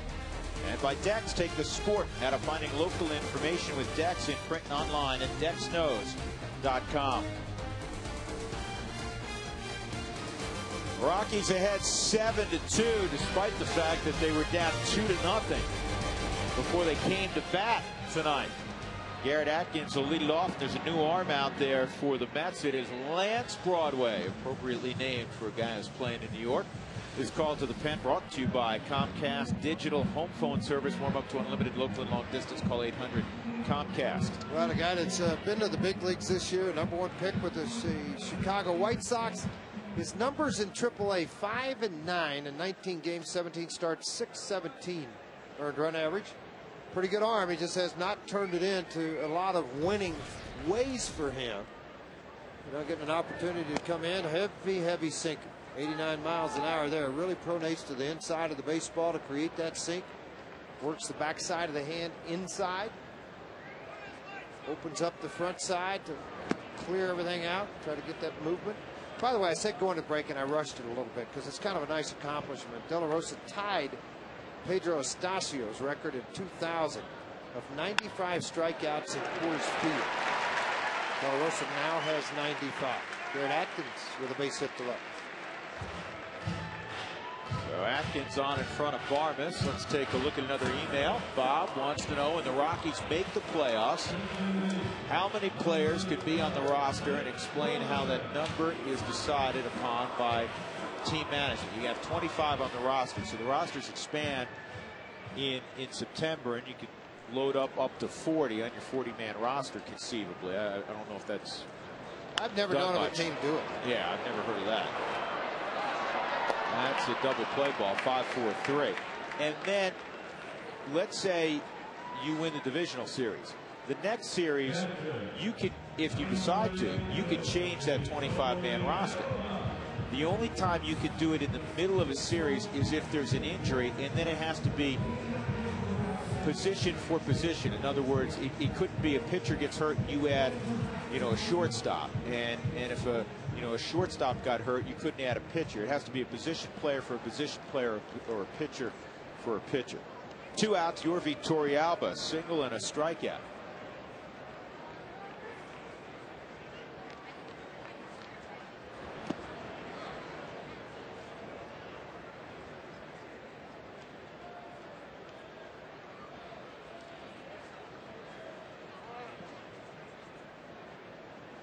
Torrealba backs out.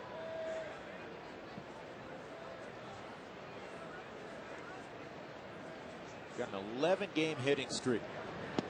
And he's out in front of that off-speed delivery. It's 1-1. In fact, I know Torrealba doesn't play 5 days a week. Now he's starting to play more. But big league catchers with at least 50 plate appearances since the All-Star break. Joe Mauer leading all catchers at 361. Next is Torrealba at 345. He's actually tied with A.J. Pierzynski.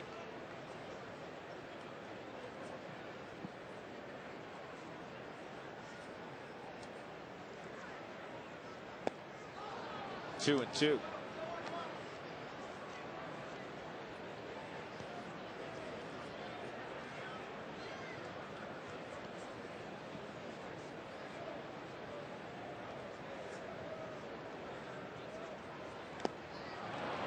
And Broadway works a 1-2-3 inning with the help of a double play. Atkins had a base hit. 5 innings completed. Coors Field. The Rockies 7 and the Mets 2.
Carlos Gonzalez, a 2-run shot and a 3-run shot from the 36-year-old first baseman by the name of Todd Helton. 7-2 they lead. Jorge De La Rosa in the 6th will face Jeff Francoeur to begin things. And Francoeur, a notorious first pitch swinger, got the slider and he missed it by a foot. Well, I remember the ball game he was in here with the Atlanta Braves the day he got traded. There that night, actually, he got traded. Remember, he had 2 doubles, all right center field. He'll really stay on the ball and drive it. 3 doubles that he hit. And he'll stay on the ball and he'll drive it. So anytime you take the ball away from him, that's where he wants it, out there, where he can extend his arms. And you mentioned earlier the job he's done with the Mets. Over 300 average with the New York Mets since the trade. Francoeur's hit .307 with 6 home runs and 29 of his 64 RBIs for the Mets. You know what else he's done, George? He has brought life to that clubhouse. Well, they needed it. Everybody was hurt. They're on the downs. Tony Barnhart gets fired for ripping his shirt off and challenging the Double-A team. What are you thinking about, Tony? Then you know, there's all the stuff swirling around Omar Minaya, who, by the way, is a very good guy. Really is. He got involved into some things. Jerry Manuel is his manager. Omar's been given a vote of confidence from the ownership to run this ball club and do the job they want. And Omar Iowa stated in the New York papers, if I'm the GM, Jerry Manuel is the manager. Well, you know, it's a little bit unusual. Jeff Wilpon, who's the son of Fred Wilpon, is the principal owner. He's the CEO of the Mets. He rarely travels. He is on this trip. 2-2 on Francoeur. Jeff fouls it back. It has been said about Jeff Francoeur that he's a very, very talented athlete, but sometimes he's a football player playing baseball. I mean, he's an all-out guy, a very physical baseball player, and he is a tough guy. I'll tell you a story in a moment. It's down low. Francoeur, George, goes to the doctor last week because his thumb's bothering him. Yeah. And the doctor says, well, the reason your thumb's bothering is you have a torn ligament in there. He said, oh, really? Okay. He goes, what has to be done? He goes, you need surgery on it. He said, okay, we'll take care of that after the season. He goes back and starts the next day and has 4 at-bats. Tough kid, football coming out in him. Yeah.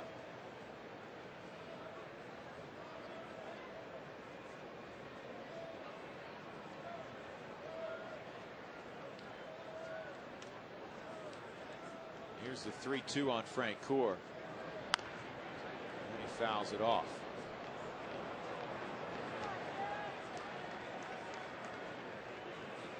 Jeff's one of those guys that he's hard to walk. He has walked 17 times in 480 at-bats. Pretty good chance you get it near it. They're going to swing it. He's going to swing it. He's going up there with the intent to do damage. New record set at Coors Field now. 96 strikeouts for De La Rosa in the season at Coors Field. Wanted it down and away. He rode it up, but he rode it at about 94 miles an hour, and Francoeur could not catch up to that heater. And there's the list of strikeouts at Coors Field. De La Rosa now moves 1 in front with that last strikeout, ahead of Pedro Estacio.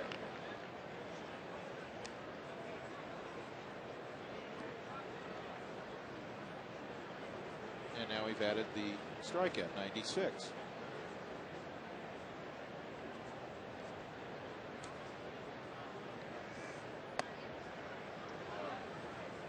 Fernando Tatis takes high, 2-0.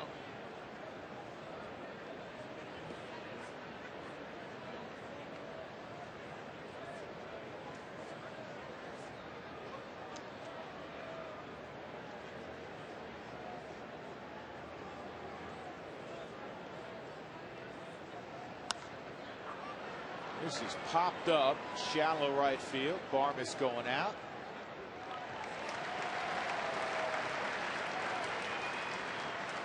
Two outs. Nick Evans coming up, and let's see what Alana's up to again. Alana. All right, Drew, thanks very much. I just, so much of the talk today was about all of the call-ups onto the roster and the acquisitions before the August 31st deadline. I talked to Clint Barmes about the acquisitions made by the Giants in terms of Brad Penny and the LA Dodgers with John Garland and Jim Thome. He said, you know what, of course, those acquisitions are going to help those two teams. He goes, but I look around our clubhouse and I like the pieces that we have in place here to compete. We've been doing it all season long. He said, the only thing we're worried about is winning the game at hand. We're not looking too far ahead for this last month of the regular season. He did say, though, that hopefully that series at the end of October, or the beginning of October, the end of the regular season with LA means something at that point. He goes, he admitted to me, he said, the injuries that we've had recently have certainly not helped us. We're bringing in the pieces for people to fill in until we can get our key guys back. We're doing a good job. I like our chances, guys.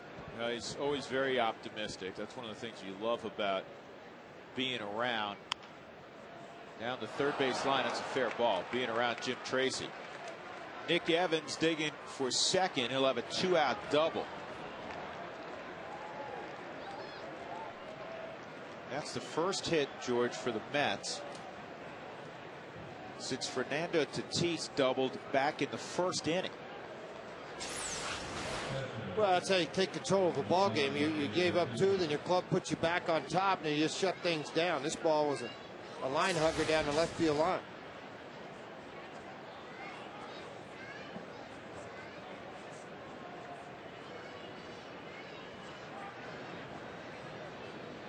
Omir Santos at the plate.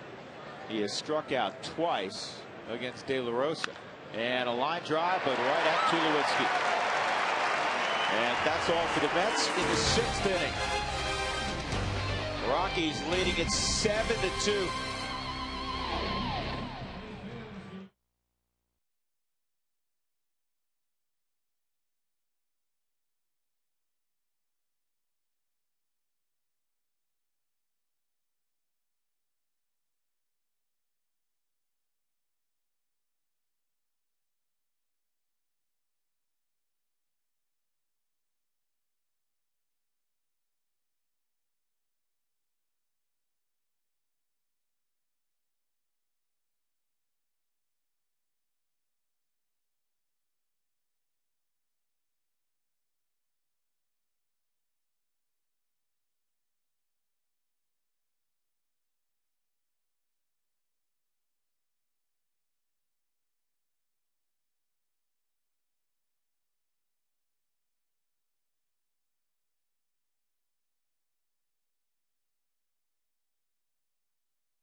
Rockies enjoying a 5-run lead right now, kicking off this 3-game set against the Mets and a very important 10-game homestand.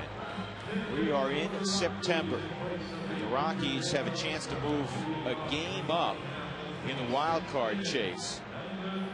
San Francisco losing 1-0 in Philadelphia tonight. That'll be all, I guess, for Jorge De La Rosa, as the Rockies are going to go to the bench and send up Eric Young Jr.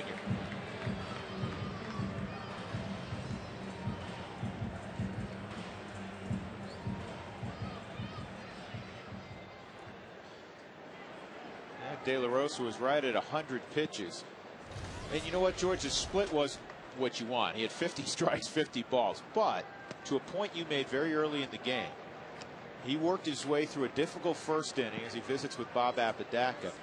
And he ends up giving his club 6 innings of 2-run baseball on 4 hits. You know what? When you look at the paper tomorrow morning, you say, hey, that's a heck of a start. Well, he did give up a hit. What'd you say, for 4 innings? I mean, the first hit from the first inning to the 6th inning before he gave up a base hit. 2 innings, 1 earned, 3 walks, 6 strikeouts. Broadway hits the strike zone there. It's 2-1 on Little Ewok. Change up 3-1.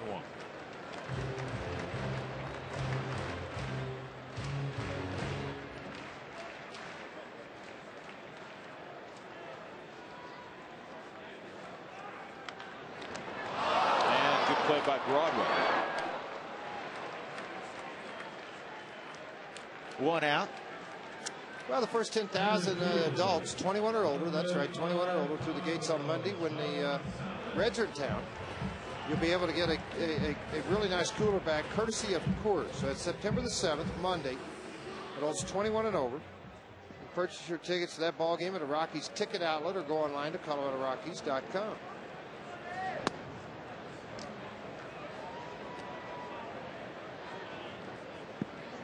Carlos Gonzalez, a pop out, a 2-run bullet to the second deck in right.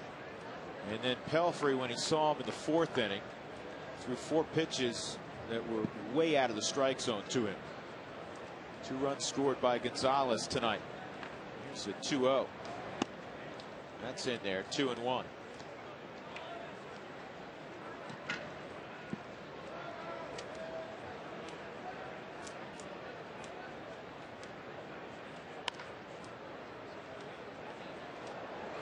Let's take a look at this email that came in about Brandon Heineck concerning the trade. Did they feel like they gave too much to renting a player? Nick from Broomfield. Nick, let me tell you something. Whenever you rate your prospects through an organization, you go 1 to 5 of what they are. Well, so hypothetically, let's say Julius Chassin and then Ismail Rogers, Daneno, whatever. I mean, you can rate him Friedrich, however you want to rate him. I don't care. But Brandon Heineck was never one of those 4 or 5 guys. He wasn't one of those top 5 guys. He knew how to pitch. He won ball games. His fastball would range 86 to 89, sink sometimes at 90, 91. He was 10-9 this year. He pitched very well. Don't get me wrong. He pitched very, very well. But you weren't going to give up one of those top 4 or 5 guys that you had on your ball club or in your organization to get a guy for 1 month. And if you feel, and Heineck, I think, is 25, if I'm not mistaken, are going to be 25 years old. If he's not one of those top 5 to 7, 8 guys in your organization, that many guys are ahead of you, then it's a break for Heineck to get an opportunity to go play for the Chicago White Sox and get a chance to go to the big leagues and pitch there. I'm anxious to see, because every time he has been out of altitude, and this year he pitched in Colorado Springs, that, you know, when you're looking at Heineck's age, he'll be 24, he'll be 25 to start of next year in spring training, that out of altitude he won 16 ball games in Modesto. That caught everybody by surprise. Then he went on to win 11 or 10 games in Tulsa last year. He got one more jump to AAA this year, and he won 10. I think it's a great opportunity for him to go and play for the White Sox. Do I think they gave too much here? The ball down into the corner by Seth Smith. He'll turn this into a double. Frank Brewer with a good arm, but it's not going to be good enough.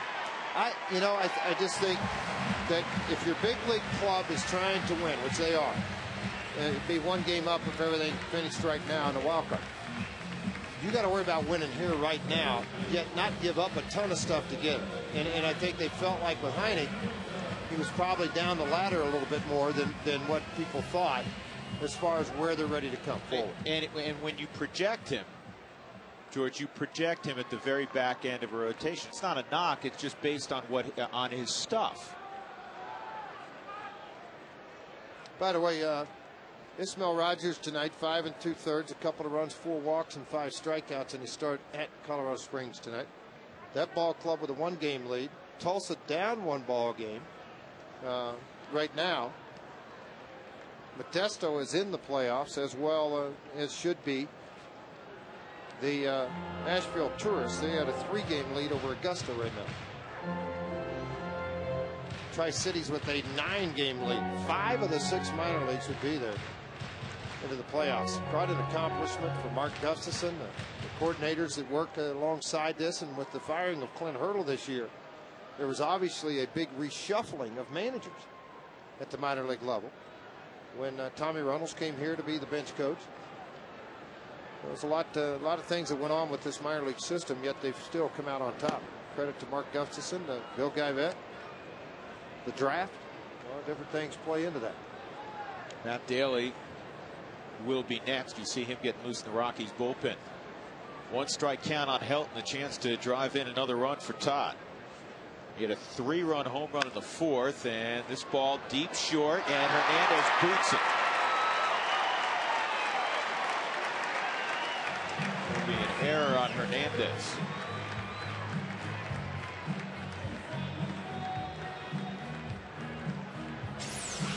His 9th of the year, this ball slicing away from him, in on the hands of Todd Helton, a hard sinker.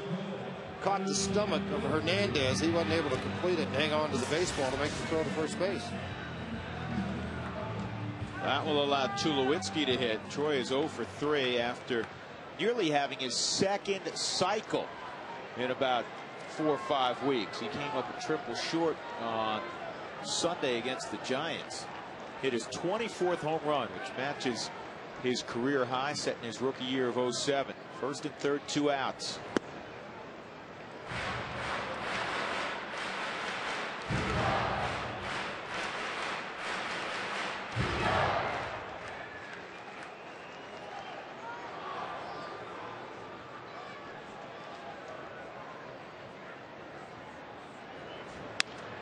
hard on the ground to David Wright, and he'll go to second to get the force on Helton. So the Rockies get a hit and also have a man reach on an error. 2 left, 7-2 Colorado.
Ball game coming up this Sunday, George. You aware of that? Yeah, is it like the night game or anything? Yeah, it's an evening 6:05.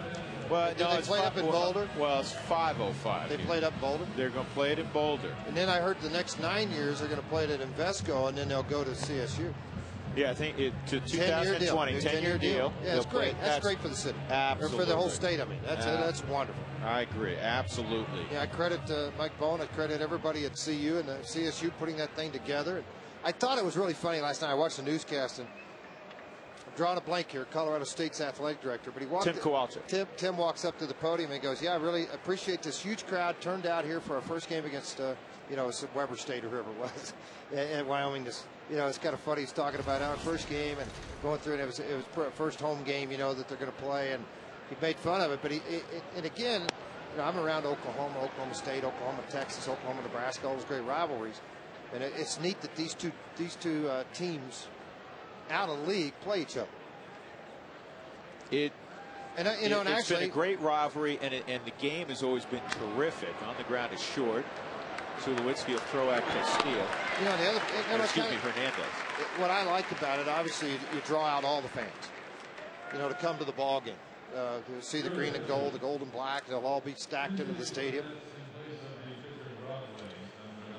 Corey Sullivan's going to pinch hit. One final word on the football game, George. When they played it in Invesco, it's always a sellout, 75,000, 76,000 people. Yep. Once again, that's the neat part of it. Yeah. By the way, Matt Taylor's throwing the ball very well here at Coors Field. Corey Sullivan looks at the first pitch called a strike. This call to the bullpen is brought to you by Comcast. Warm up to unlimited local and long distance. Call 1-800-COMCAST. Corey Sullivan's done a nice job, and he's gotten a lot of opportunity with all of the injuries. He started the year in AAA, spent a good portion of the year in AAA.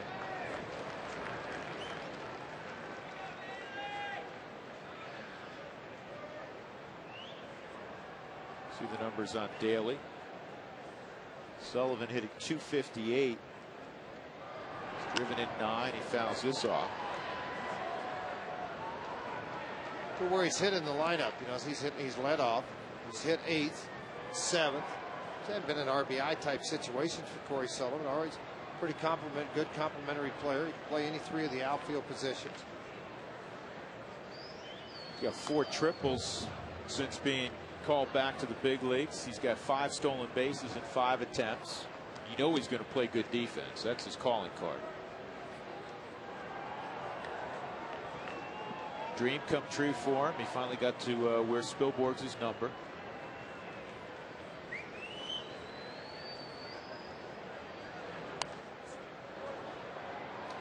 Sean Green, the right-hander, warms up. Talking a little bit more about Daly and the job he's done here in this ballpark at Coors Field. And again, you're at Coors. His earned run average is around 410. But what I look at is in 19 2/3 innings, he's only walked 8 and he struck out 24. 3-to-1 ratio. So when he happens to come in and work into tough situations, he's been able to get out of some of those inherited runners, that sort of thing. Nice job getting leadoff men in inning. He's been a really nice find for the Rockies. Sean Green, Seattle Mariner. Former Rocky, too. Drafted in the 12th round, if I'm not mistaken, by the Rockies. He went in the Fuentes trade.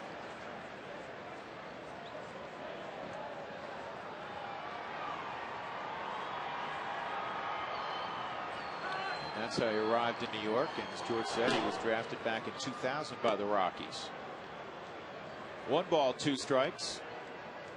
Time for another email. Lloyd writes in, we know about Casper and Colorado Springs, but where is the Tri-Cities you talk about? Well, that's up in East Central Washington, and it's Pasco, Richland, and Kennewick. Those are the 3 towns that comprise the Tri-Cities. Pretty area. I'll help you out. It's 23 hours from Denver. You drove it, didn't you? Last year, yeah, with Parker. Drove all the way home to Tulsa, and it was 33 hours to Tulsa. This ball's hit well to left center field. Smith running hard. He's not going to get there. And Corey Sullivan thinking about his 5th triple, and guess what? He's got it. Corey's got 6 extra base hits since being called back to the big leagues from Buffalo. 5 are triples. The other one's a double. I know that has to feel good for Sullivan. Ball down and away, hard sinker. They'd worked a number of pitches that he'd fouled off into the seats. Corey finally got one that he kept in fair territory and hit it pretty well. Out of the reach of Seth Smith. Slowed down at second, then made that decision to kick it into high gear again. Always ran well. Goes into third base now with 1 out. In on the corners for Pagan with Garrett Atkins helping to play by. Inside, ball 1. 1 out, Sullivan at third.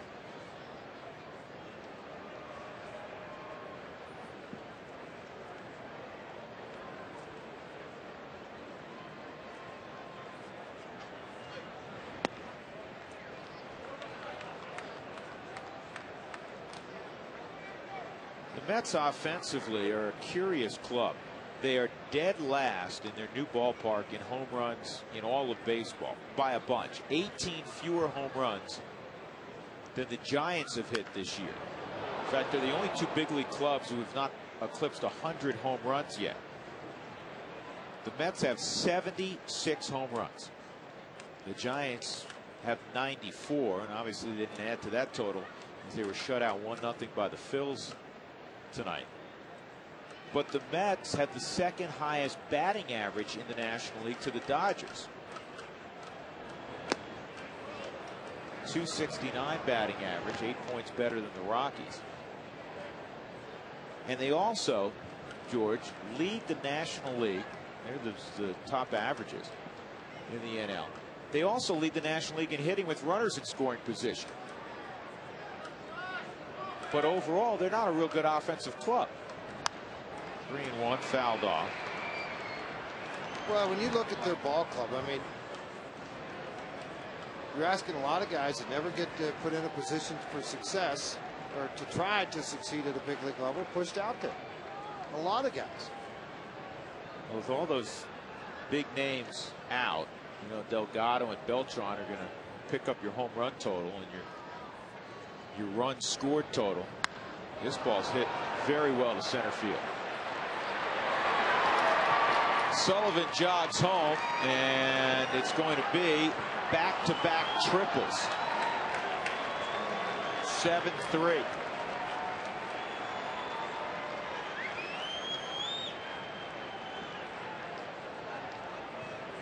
Pagan continues to impress his skipper, Jerry Manuel.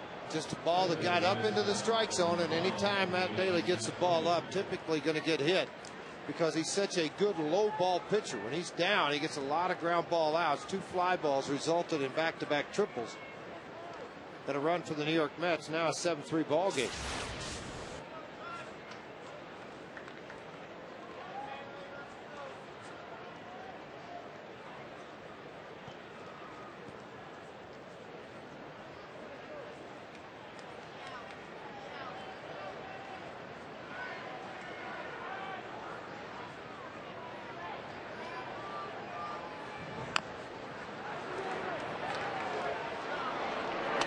Comebacker, Daly retires Castillo. 2 outs, and that'll bring up Wright. And this is one of those big situations. It's an opportunity for the Mets to get within 3 runs on a base hit with their best hitter at the plate. Emily writes in, is there a correlation between defensive position and type of hitter? For instance, are sluggers typically outfielders? Well, Emily, it's a very good question. And more often than not, as you make up a baseball team, your corner outfielders typically have to be guys that hit for power, drive people in. This is fouled off. A lot of times your corner infielders the same way. Now, George, I mean, there are a lot of teams that may get power like the Rockies do from a shortstop position or second base, in the case of Clint Barmas with 20+ home runs, where then you can take another spot that may be a typical power spot, say we can afford to have more of a defensive guy there because we're getting it from non-traditional power spots. Exactly. You are 100% correct. I mean, that's you start looking at the ball club and seeing the ball clubs and what they've done.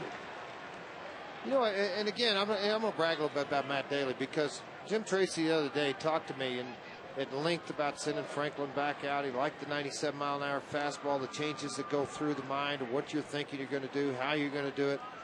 With Matt Daly, he is a strike thrower. There's no question about it. He's going to get the ball down on the ground. At times, he gets some traffic going. And that's things that you don't want to have in certain situations. Guys throwing out, punch out guys. But the way he's handled Coors Field, you know, again, this is a guy that was non-drafted. On a recommendation, his coach was here the last homestand.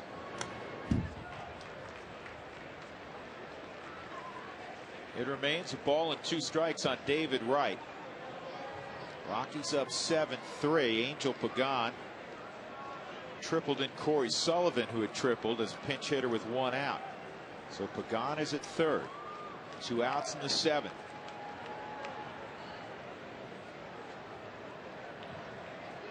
You don't want to make this thing interesting. Yeah, the Mets down. And that's the first time Wright, since coming back, has had to flinch at the plate. There's a slider in, 2-2. His first game back after being hit by a Matt Cain fastball in the head. He had a concussion, went on DL for the first time in his career.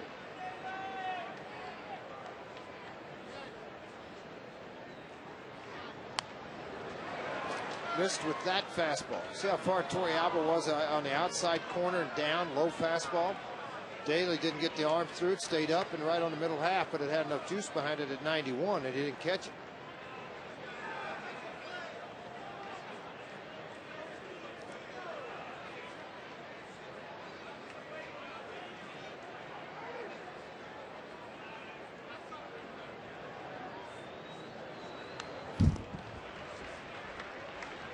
Windshield chipped or cracked, please call Colorado's #1 team, Elite Safelite Auto Glass, 303-287-5000, online at safelight.com.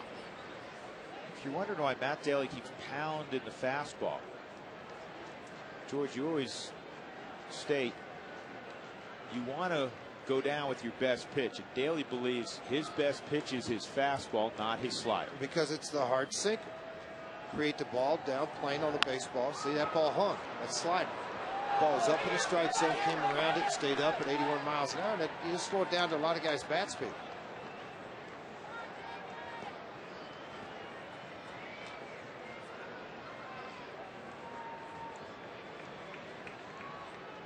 Let's get easier for the Giants tomorrow. They have to face J.A. Happ, who's 10-3.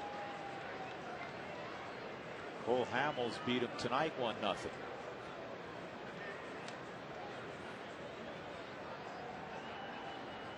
2-2 on right. He got it with a slider, but in a great location.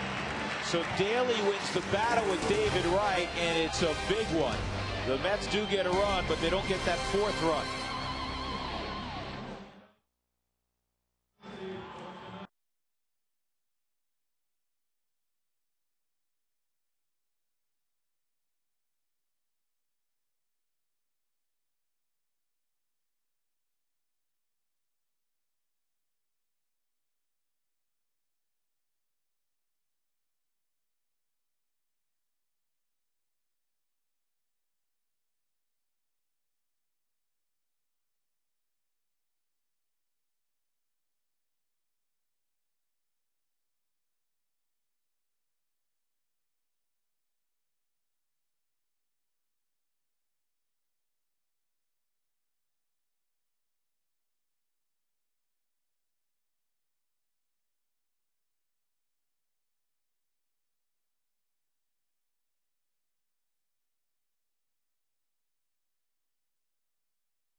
Forget to play.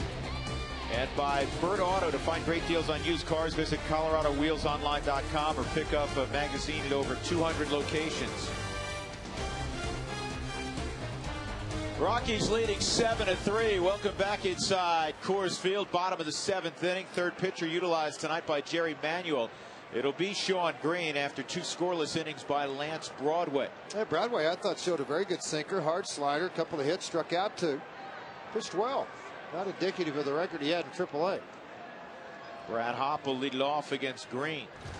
You see Green averages about 7.5 strikeouts per 9 innings. Part of the reason behind that hard sinker. He's got a big move on the baseball. A 12th round draft pick in 2000 in a Rocky organization, made his way to Double-A Tulsa before being moved on to the Seattle Mariner organization. A different arm slot, though, George. Well, he drops down sidearm, but he's got some pretty good velocity with it. That last fastball was 90.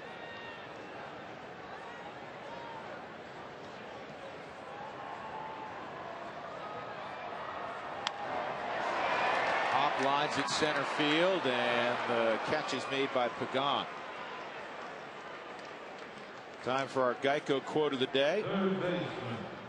Yesterday was a day off. 31 ball games left for the Colorado Rockies. Jim Tracy. We got knocked down this weekend. Are we going to get back up? It's a 31-game season now. It's about the next 31 games and how we're going to play in those. And Tracy was telling us in his office early this afternoon, George, that he said if you go back to when we were 9+ back in the wild card, 15.5 back in the division. He said even go back to spring training. If somebody said on September 1st you're leading the wild card, you still have a shot at the division, would you take it? Well, I think anybody would. Sure. But nobody thought it. I mean, particularly in the latter part of May when Clint got fired. Clint Hurdle was dismissed as a manager. You're looking at it kind of, okay, we got a guy coming up to AAA. He's the bench coach. We got players flying around, trying to get things done. All Jim Tracy was trying to do was just kind of settle the ship down. Give it a new face in the locker room, a new face out of his office, a new face on the field. And he's done that. Yeah, absolutely he's done that. I mean, I'll say it again. We said it last week. There ought to be an investigation if he is not the manager of the year in the National League.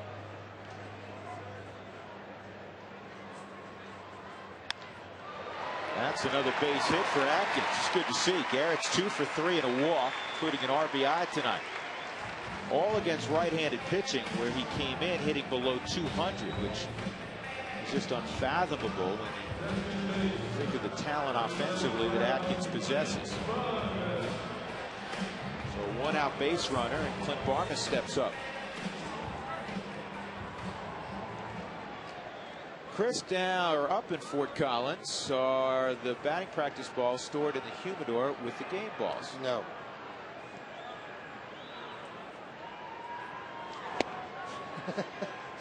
George, would you care to No. would you care to embellish the answer at all? No. You know, the thing is, you got to rub up. I think the balls are rubbed up, and I'll have to check with Keith Schultz. They handle a lot of this, and so does Ray on the visiting side. Take care of this. It handles the umpires. If I'm not mistaken, they rub up. It's almost 72 dozen in advance with the dirt that's in the humidor. It's ready to go when they come out of there, and then they go to the umpires' room and obviously come out on the field. But they're kept in there for a while because they have to stay with the way they're supposed to stay. Now, you got bored one day last year. You started rubbing up baseballs. Not just one day. I do that a lot. I like to rub up baseballs. Put a few nicks in them. No, just kidding. See, you should not be allowed to do that. This is slowly hitting a tough spot. And safe at first. Barmas with the great hustle and a pop-up slide at first as he beat the throw to Sean Green from Luis Castillo. 2 on and 1 out.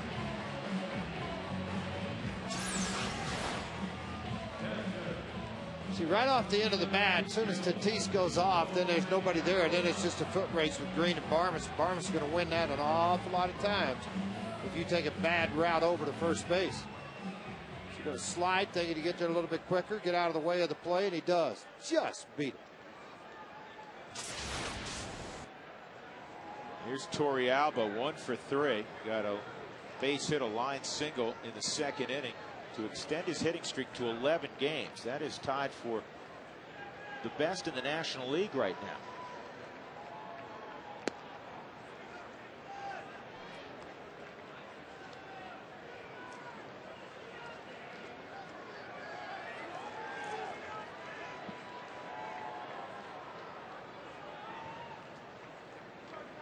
Torrealba 9 for his last 13 with runners in scoring position.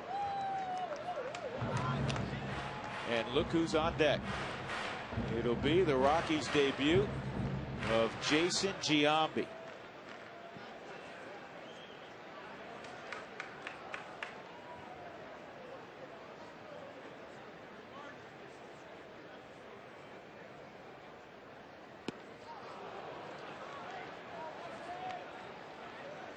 Well, when the Rockies score 7 runs or more, as they have done tonight, go to participating Colorado Taco Bell locations the next day between 4 and 6. Feed your fever with 4 tacos for $1.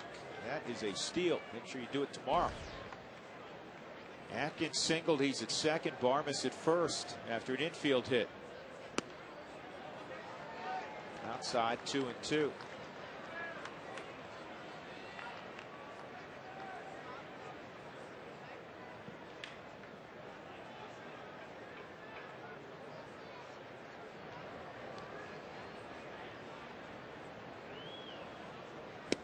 Three and 2.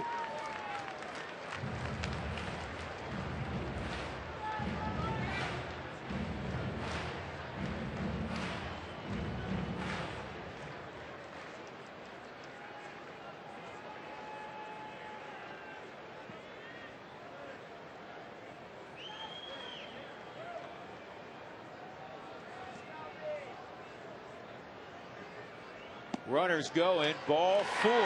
And wouldn't you know it, Jason Giambi is going to come up with the bases loaded.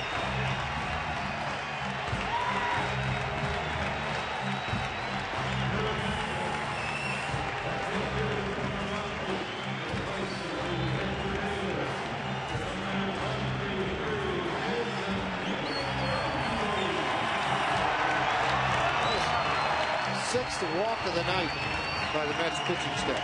And a very loud ovation welcoming Jason Giambi to the Rockies. We had a press conference earlier, and he was asked about signing with the Rockies. just be part of a winning ball club, you know, and help whatever my role would be, whether it be, you know, pinch hit every single day for the rest of the month or play once for Todd. You know, I mean, it's all going to depend on what they need, and I'm excited about that. I love being part of a clubhouse and part of a team that has that tight-knit group, and they, you know, just as soon as I walked in the door, you know, to see those guys, and they were excited because I'm excited to be here. Now Jason Giambi takes ball one. One thing about Giambi is obviously many facets of his career, the 400-plus home runs, the great numbers with the bases loaded, as you just saw there. He has a reputation, George, for being a terrific teammate.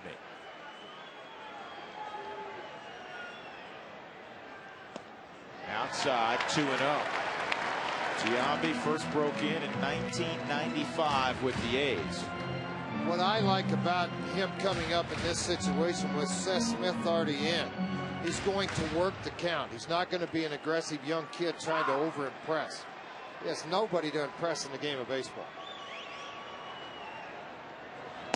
And the 2-0 is in. 3-0 on Giambi. One out, the base is full of Rockies. Atkins, Barmes, and Torrealba all aboard.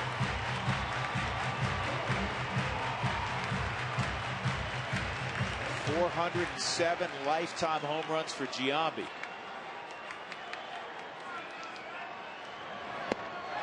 Ball four, and he has an RBI and a walk in his first Rockies at bat, and the Rockies get that run back. It is 8-3 as Atkins comes home.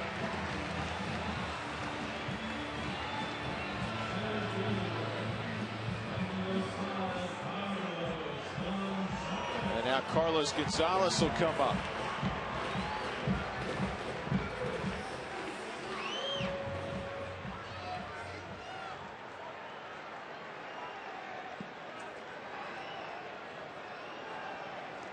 Gonzalez earlier a 2-run home run to give the Rockies a 3-2 lead. They trailed 2-0 after the first half inning. The Rockies got a run in the first to make it 2-1 on a bases loaded walk to Garrett Atkins. Jerry Manuel too is going to go down to his bullpen. He's got some lefties down there to come in. Takahashi probably going to be the guy. It will be him. The 40-year-old coming in to make punch out or try to get out. I should say Gonzalez. Guy's got a mix of pitches. Struggling Green, and knowing that you're going to blow up a bullpen, you've got to be able to come out and get out of innings. Jerry Manuel doesn't want to lose Green for the entire series. The Rockies on top of this.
bullpen to face Carlos Gonzalez.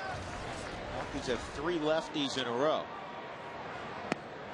And the slider swung on and missed. Takahashi made his big league debut this year, George, at 40 plus. There's only 2 other players in the history of the game to make their big league debut after their 40th birthday. One is easy, and that's Satchel Paige, who was 42. The other one, Diomedes Olivo at 41. I think it was 1938 he did that, right? What's the year, Dougie? You and I both don't. I have no idea.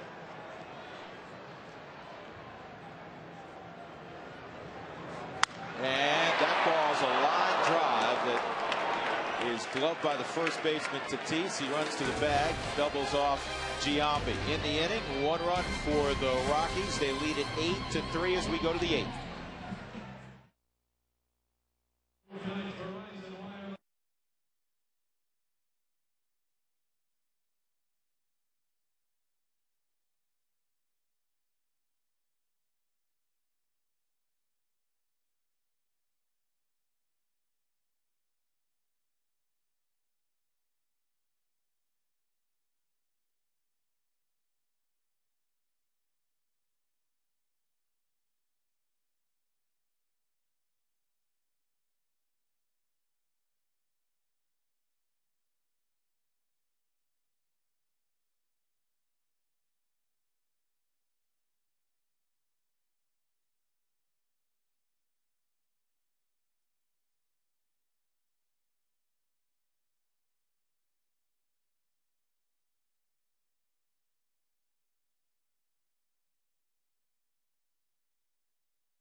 Lana Rizzo. I think she has a little bit more on Jason Giambi. I do. A little bit too much information, I think. You know, Jason Giambi made his way to Denver. Well, guys, so did the Golden Thong. I'm hoping most of the kids are in bed because it's a school night. About a dozen years ago, Jason Giambi started keeping a golden thong in his locker and sometimes wearing this particular thong when he was in a major offensive slump. Well, he got out of a couple of slumps and his teammates started taking notice, and believe it or not, when they're in an offensive slump, we're talking really bad, like not 0 for 4, but more like 0 for 24. He's actually passed that golden thong around to the likes of Bernie Williams and Derek Jeter and a couple of other players that were in offensive I can't even talk. I'm talking about the thong at the time. And he said, you know what, I guarantee you it has never missed. The player that has it always gets a hit. So the Rockies teammates, we're talking about it today. Hopefully they don't need it. They're going to find another way to get their bats working, guys. Well, George, you want to handle that? Nope. Okay. I'm good. You're good? See, they're obviously talking about the golden thong. Scoreboard's finding it humorous. Jeff Francoeur at the plate. Rafael Betancourt is on the hill, and the slider is high.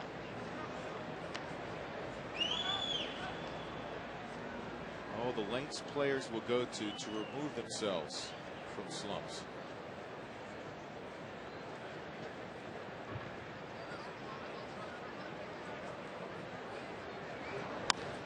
And the slider's popped up. Good location. Tulowitzki waiting. Francoeur's retired. And that'll bring up Fernando Tatis. Betancourt getting right back out there after the disappointment of Sunday when he gave up the grand slam to Edgar Renteria. Betancourt has been terrific in a Rockies uniform. And one of the things we always remark about with Rafael, George, is his great command of his four-seam fastball. And for the first time, I think really since he arrived from Cleveland, he missed location against Renteria by a foot and a half. He sure did. They wanted to go away on the outside corner, which he typically has pretty good control out there, and he has even had a little cut to it. And unfortunately, that ball ran back, and it elevated. It was about belt tie that he hit out. Interesting that the 2 Grand Slams Betancourt's given up in his career. Renteria, both of them. Really? Yep. The last, I believe, August the 6th of 07 was when Betancourt gave it up to Renteria when he was with the Tigers. And then, of course, in San Francisco the other day. That was provided on Sunday by Tracy Ringlesby, who was on the road with us. So, Doug, check him out, see if he's telling me the truth. 1 ball, 1 strike on Fernando Tatis. 1 out in the 8th inning. Let's see that pitch by Betancourt right on the outside corner where Toriyama set up 1-2.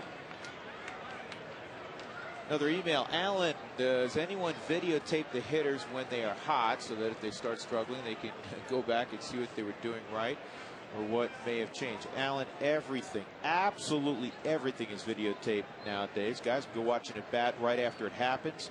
They can go back, check out an at-bat. We were showing Clint Barmas. He wanted to see an at-bat from 05 against a certain pitcher with the Pittsburgh Pirates. Brian Jones, who does an unbelievable job downstairs, he'd have it for him in a heartbeat. Yeah, he does. And I mean, the other thing you could go out and look is how you fielded a baseball, how you turned the double play ball, how your footwork worked.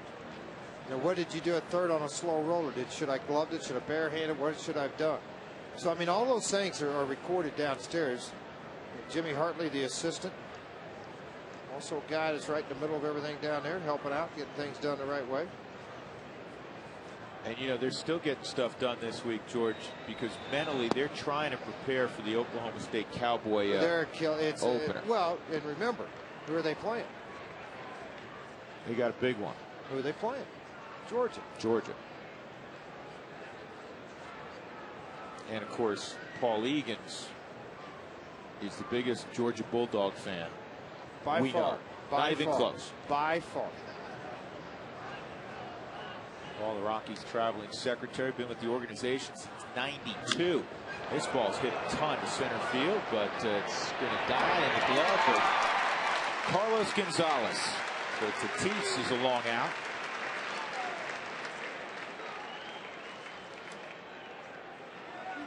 There may be some dinner on the line. I didn't even think about that. Could be. Could be. By the way, Olivo, the guy you mentioned who got to the big leagues, he signed in 36. 1936? He was 36 when he signed in 1955. He debuted with the Reds in 1960. But here's the kicker. He was a legend in the Dominican Republic. 6 times he was the most valuable pitcher in the Dominican. 6 times before he got an opportunity here. By the way, Renteria has 8 Grand Slams total, 2 off of Betancourt. 2 outs. Nick Evans at the plate.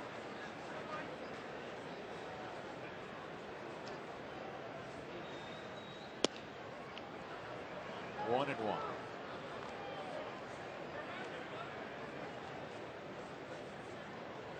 Again, earlier tonight, the Giants in Philadelphia lost 1-0. So if the Rockies can maintain this 5-run advantage, or any part of it, they'll go a game up in the wild card race.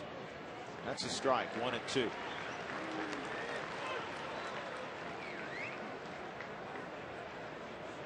Mets have not been a good road club, 25-40.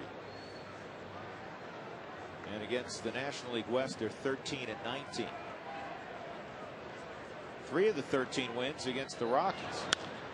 Center field, another chance for Gonzalez. And Mr. Smooth makes the catch. 1-2-3, 8th inning for Betancourt. Seth Smith will lead it off. The Rockies up by 5.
7:30 right here on FSN Rocky Mountain.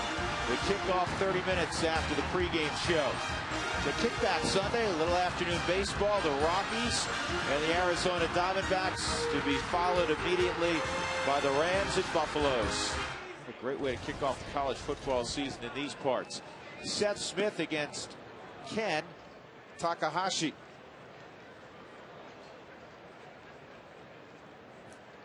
First pitch in there for a strike. Takahashi got the final 2 outs of the 7th inning. 1-1 on Smith. Rather productive game again for the former Ole Miss quarterback. Single, walk, and a double. 3 runs scored tonight for Smitty.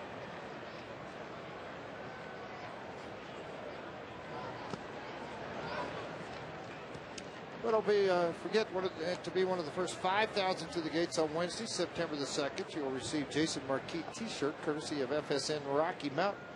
Tickets available for that ball game against the Mets at any one of the Rockies ticket outlets, or go online to ColoradoRockies.com. 3-1 on Smith, hitting in front of Helt.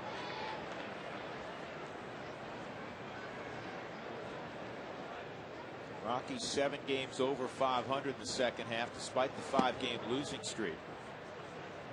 25-18.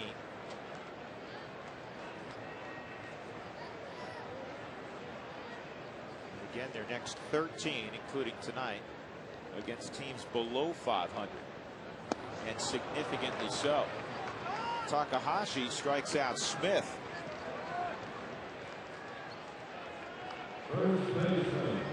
Help comes up. Todd's had a big night as well. Walk, single, 3-run home run in the 4th. And there's a board on an error in the 6th inning. 14 home runs now for Helt.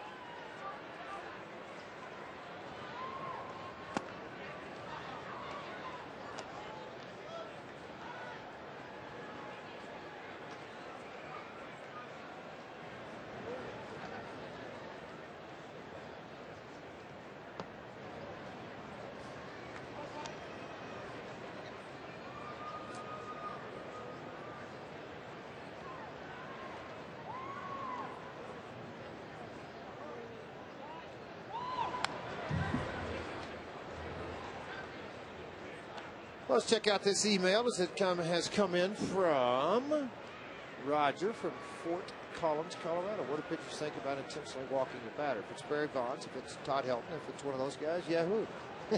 Go ahead, one's better than Fort. Now, to be honest with you, ego-wise, you don't like it. But sometimes it's for the betterment of the baseball game. But to be quite honest, you'd rather face the guy than intentionally walk somebody. But baseball sense sometimes tell you that the managers know more than you do, and they're trying to win a ball game.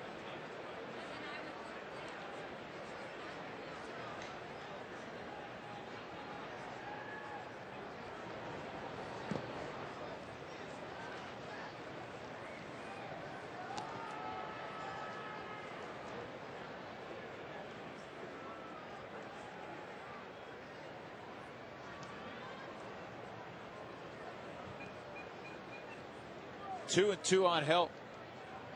And this ball hit hard to first base. Tatis will take it himself. 2 outs.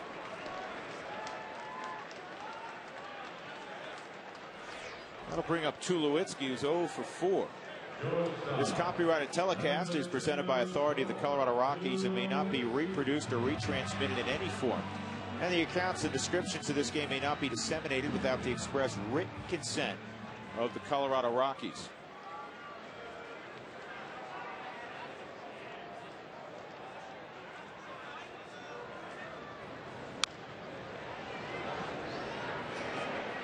Tulowitzki a little out front.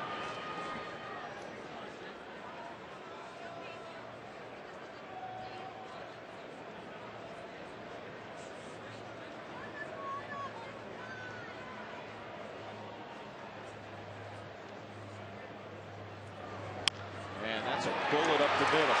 So Tulowitzki with a knock. And that'll bring up Brad Hopp for the 5th time. These 8 runs the Rockies have scored, great to see, because during the 5-game losing streak, Frazier, the Rockies had scored 11 runs. Total 11 runs. You're right. And there was an interesting stat prior to this. Since 08 coming in, the Rockies hadn't scored a lot of runs against the New York Mets. That's another good side of it. Yeah, how about this? 9 runs over their last 8 games against the Mets. So they've almost produced that in one ball game.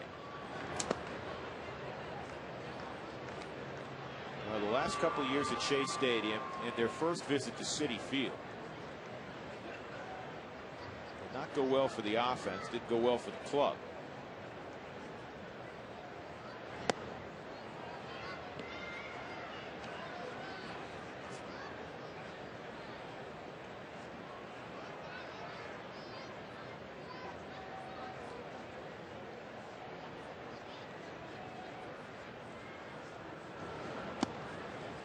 Is in there, 2-1. And despite that run shortage over the last 5 games, Colorado's still second in the National League to the Phillies in scoring runs, 6th in baseball. And this is a towering fly ball to right field. Coming in is Francoeur. He has it. In the inning, Tulowitzki reached on a hit. He was left aboard. We go to the 9th inning. The Rockies up 8-3 on New York.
Coming up right after the ball game. Tom, that sounds like a wonderful plan.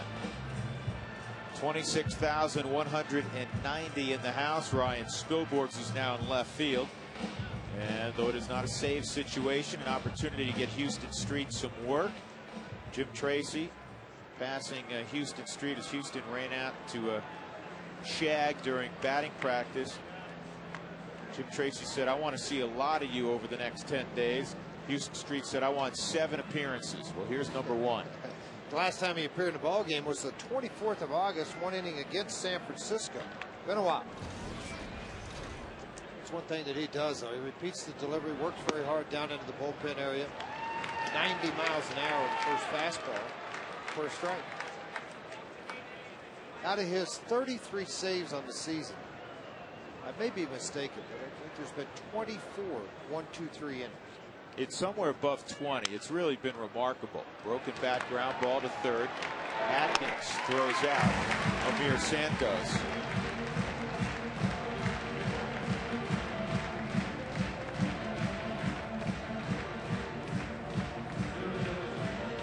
Tell you what, I had Doug Marino look something up here because De La Rosa's going to win his 13th game tonight.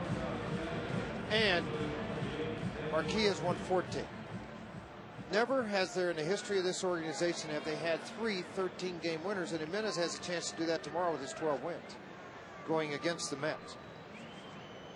They've had 2. I mean, it's happened a couple of times. One of the times, 98, Estacio. How about that catch? Daniel Murphy pinch hitting. He ripped one to center field. Tulowitzki said, not so fast. 2 outs. Left-handed bat, going to look at this in case you try to win a game with him late. Tulowitzki was cheating up the middle, allowed him to get to this baseball. And said, you know what, Clinton, throw it around. This went by pretty quick. Tell you what, the positioning of the defense and the intel by Richie Dower, and they bought into this. It's just made so much sense and seen some tremendous results by it. Jeremy Reed pinch hitting. 2 outs, nobody on for the Mets in the 9th inning. And then it's fouled off. Once again, we saw Garrett Atkins field that ground ball, and Garrett's had a very nice ball game. Congratulations in order. Susan and Ian Stewart welcoming their first child into the world earlier today. Susan gave birth to Elsie Gray Stewart. 7 pounds, 5 ounces. Congratulations to the Stewarts. This ball hooked to first. Hook grabs it, and the Rockies start the homestand with an 8-3 victory over the New York Mets. And they now move 1 game ahead of the Giants in the wild